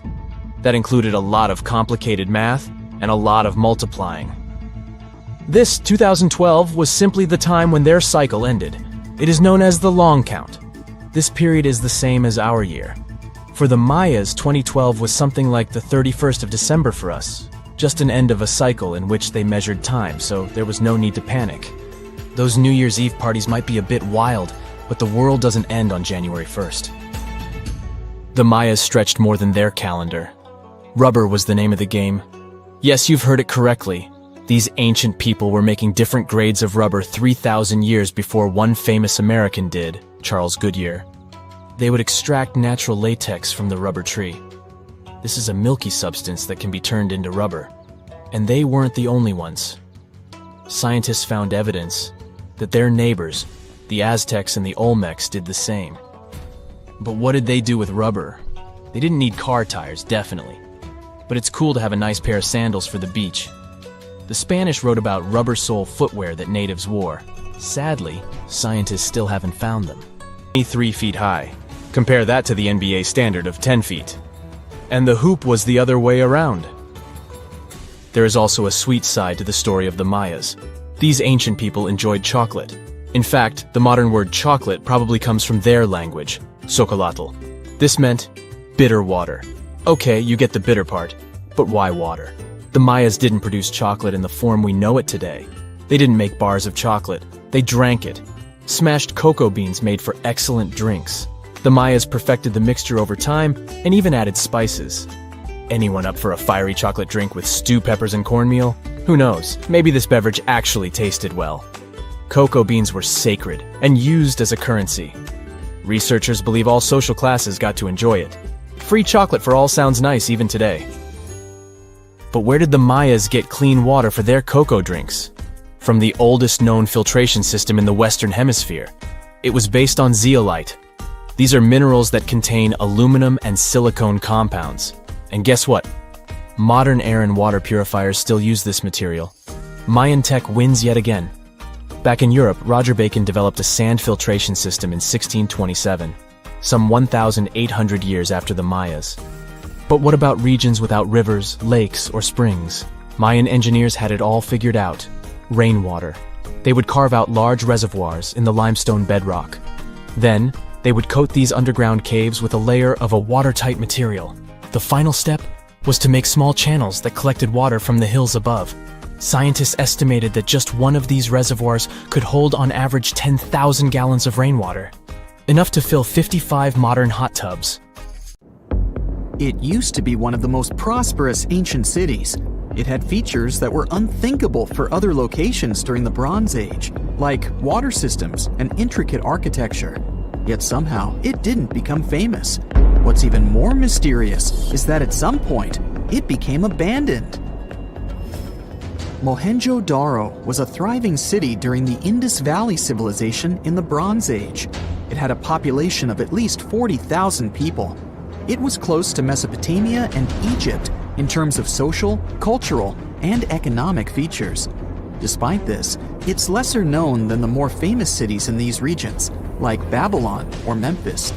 It was eventually abandoned by 1700 BCE, and the reason for its abandonment and the fate of its inhabitants remains unknown to this day. In 1911, archaeologists discovered the ancient city of Mohenjo-Daro after hearing reports of some unusual buildings in the area. However, local Indian authorities dismissed them as not having any historical significance, and the site remained untouched for several more years. It wasn't until 1922 that a local specialist believed he had found a buried local monument at the site. This led to large-scale excavations and the eventual naming of Mohenjo-Daro as a UNESCO World Heritage Site in 1980. The remains uncovered showed us that Mohenjo-Daro was an incredibly modern city for that time. It is considered the best preserved ruin of the Indus Valley. One of Mohenjo-Daro's most impressive features was its advanced sanitation system. Unlike in Egypt and Mesopotamia, where such appliances were only for the rich, Mohenjo-Daro had hidden toilets and covered drains throughout the city. Excavations have uncovered over 700 wells, as well as private baths and a large communal bath. Remarkably, even private homes had toilets, and waste was efficiently disposed of through a city-wide sewage system. The people of Mohenjo-Daro were highly aware of their surroundings. As the city was located near the Indus River, they built a strong defense against floods by using clever drainage systems. Over the centuries, they produced beautifully crafted pottery, jewelry, figurines, and other items that were traded as far as Mesopotamia and present-day Oman. Archaeologists have observed the use of standardized building materials in this ancient city, even though they didn't have the necessary machines back in the day. Interestingly, all the bricks were nearly the same. This shows great attention to detail in the city's design, as using consistent bricks creates an elegant look in the spaces within the city. People living in this area used the Indus Valley script to communicate with each other. This mysterious alphabet might be the key to unlocking more secrets from Mohenjo-Daro. It was a language that used symbols instead of letters and had over 400 signs. Problem is, we're still trying to figure it out. The mystery of what caused the end of the Indus civilization and Mohenjo-Daro remains unsolved. Some archaeologists suggest that the Indus River might have changed its direction. This could have led to problems in cultivating food if there was suddenly too much water in the city. However, there is no evidence that flooding destroyed the area, or that it was completely abandoned at once. A change in the river's course couldn't have been enough for the entire Indus civilization to disappear. Mohenjo-Daro isn't the only lost town from Eastern civilizations. Ross Island, for instance, was once known as the Paris of the East due to its stunning architecture and gardens. However, the island is now a shadow of its former self, with the buildings being largely overtaken by tree roots and vines.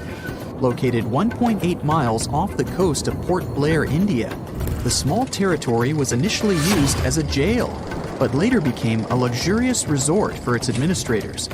After the complex was closed in 1937, an earthquake further damaged the island and it became uninhabitable. Today, the island is managed by the Indian government and attracts tourists interested in exploring abandoned towns. Another lost city tells the story of why Kolmanskop, a ghost town located in Namibia, is still home to remnants of German architecture. Once a luxury destination in the early 1900s, it was settled by German workers looking for diamonds. The city boasted amenities such as a ballroom, a hospital, and even a bowling alley. However, its popularity began to wane in the late 1910s when another diamond-rich location was discovered nearby. Most of the inhabitants left in search of better fortunes, leaving the buildings behind. The hot climate and low humidity have preserved the structures over time, and tourists can now visit this desert ghost town from the nearby town of Lüderitz. Hashima Island is a reminder of how nature reclaims its land when humans leave. It was famously featured in a James Bond movie due to its eerie atmosphere. The island was initially opened in 1881 for undersea coal mining, and the population of the island grew to a peak of 5,000 people in 1959. Unfortunately, the mines closed in the 1970s, and people began to slowly leave the island, resulting in complete abandonment in a period of 3 months. Now, the island is a popular tourist destination as visitors explore deserted homes, swimming pools, stores, and factories. The discovery of gold in a creek near Bannack, Montana in 1862 caused the population of the town to grow from a few hundred to thousands in a few short years. Unfortunately, this rapid expansion was followed by a sharp decline because more gold had been found in other areas nearby. As a result, Bannack was eventually made the first territorial capital of Montana, but only held the title for less than a year before being replaced by Virginia City. The state of Montana later acquired most of the land in 1954 and made it Bannack State Park. The ancient city of Petra, located in Jordan, was fascinating because it was half built, half carved into the rock and surrounded by mountains. It's a popular tourist destination these days, but at one point it was abandoned too. Many things led to its decline, like bad government and changes in how people traded. Natural disasters didn't help either. This city saw a lot of earthquakes ruining its constructions and damaging its water systems. Since people had no place to live, no water, and nothing to sell to make money, they eventually moved on to better locations. The city remained hidden for almost 500 years until it was rediscovered in the 1800s. Most of the tourists going to Santorini have no idea that the island is home to the remains of one of the largest volcanic eruptions in human history, the Thera eruption. This catastrophic event took place some 3,600 years ago. Akrotiri, one of the towns on the island at the time, was buried under the eruption. Unlike Pompeii, however, no traces of people and civilization were found, suggesting that people had enough time to flee the volcano before it blew up.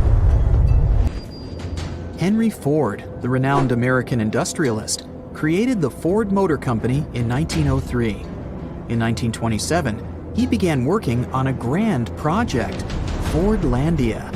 His goal was to construct a massive rubber plantation near the Tapajos River in Brazil to provide a steady supply of rubber for his car tires and hoses. His idea was to make the town a paradise, with swimming pools, golf courses, bungalows, and even weekly square dancing sessions. Unfortunately, the trees in the plantation soon became infected with leaf fungus, making the project a failure. Ford invested a whopping $20 million in this endeavor, yet it was unable to produce the necessary rubber. So Ford sold the land to the Brazilian government in 1945. The buildings that were built are still there, although they have been taken over by nature and are visited by tourists. Sky City is a residential area located in the Asian Hangzhou suburbs. It was built in 2007 and was intended to be a replica of Paris. The city even has its own Eiffel Tower, as well as copies of other iconic Parisian landmarks like the Opera Garnier and the Champs-Élysées. It also has luxurious villas and apartments, a man-made lake, gardens, and parks. Despite its grand plans, it's almost completely abandoned. Nobody wants to live here because it's really expensive. It is, however, a pretty nice location for locals to take pictures, in case they want to trick people into thinking that they just landed in the French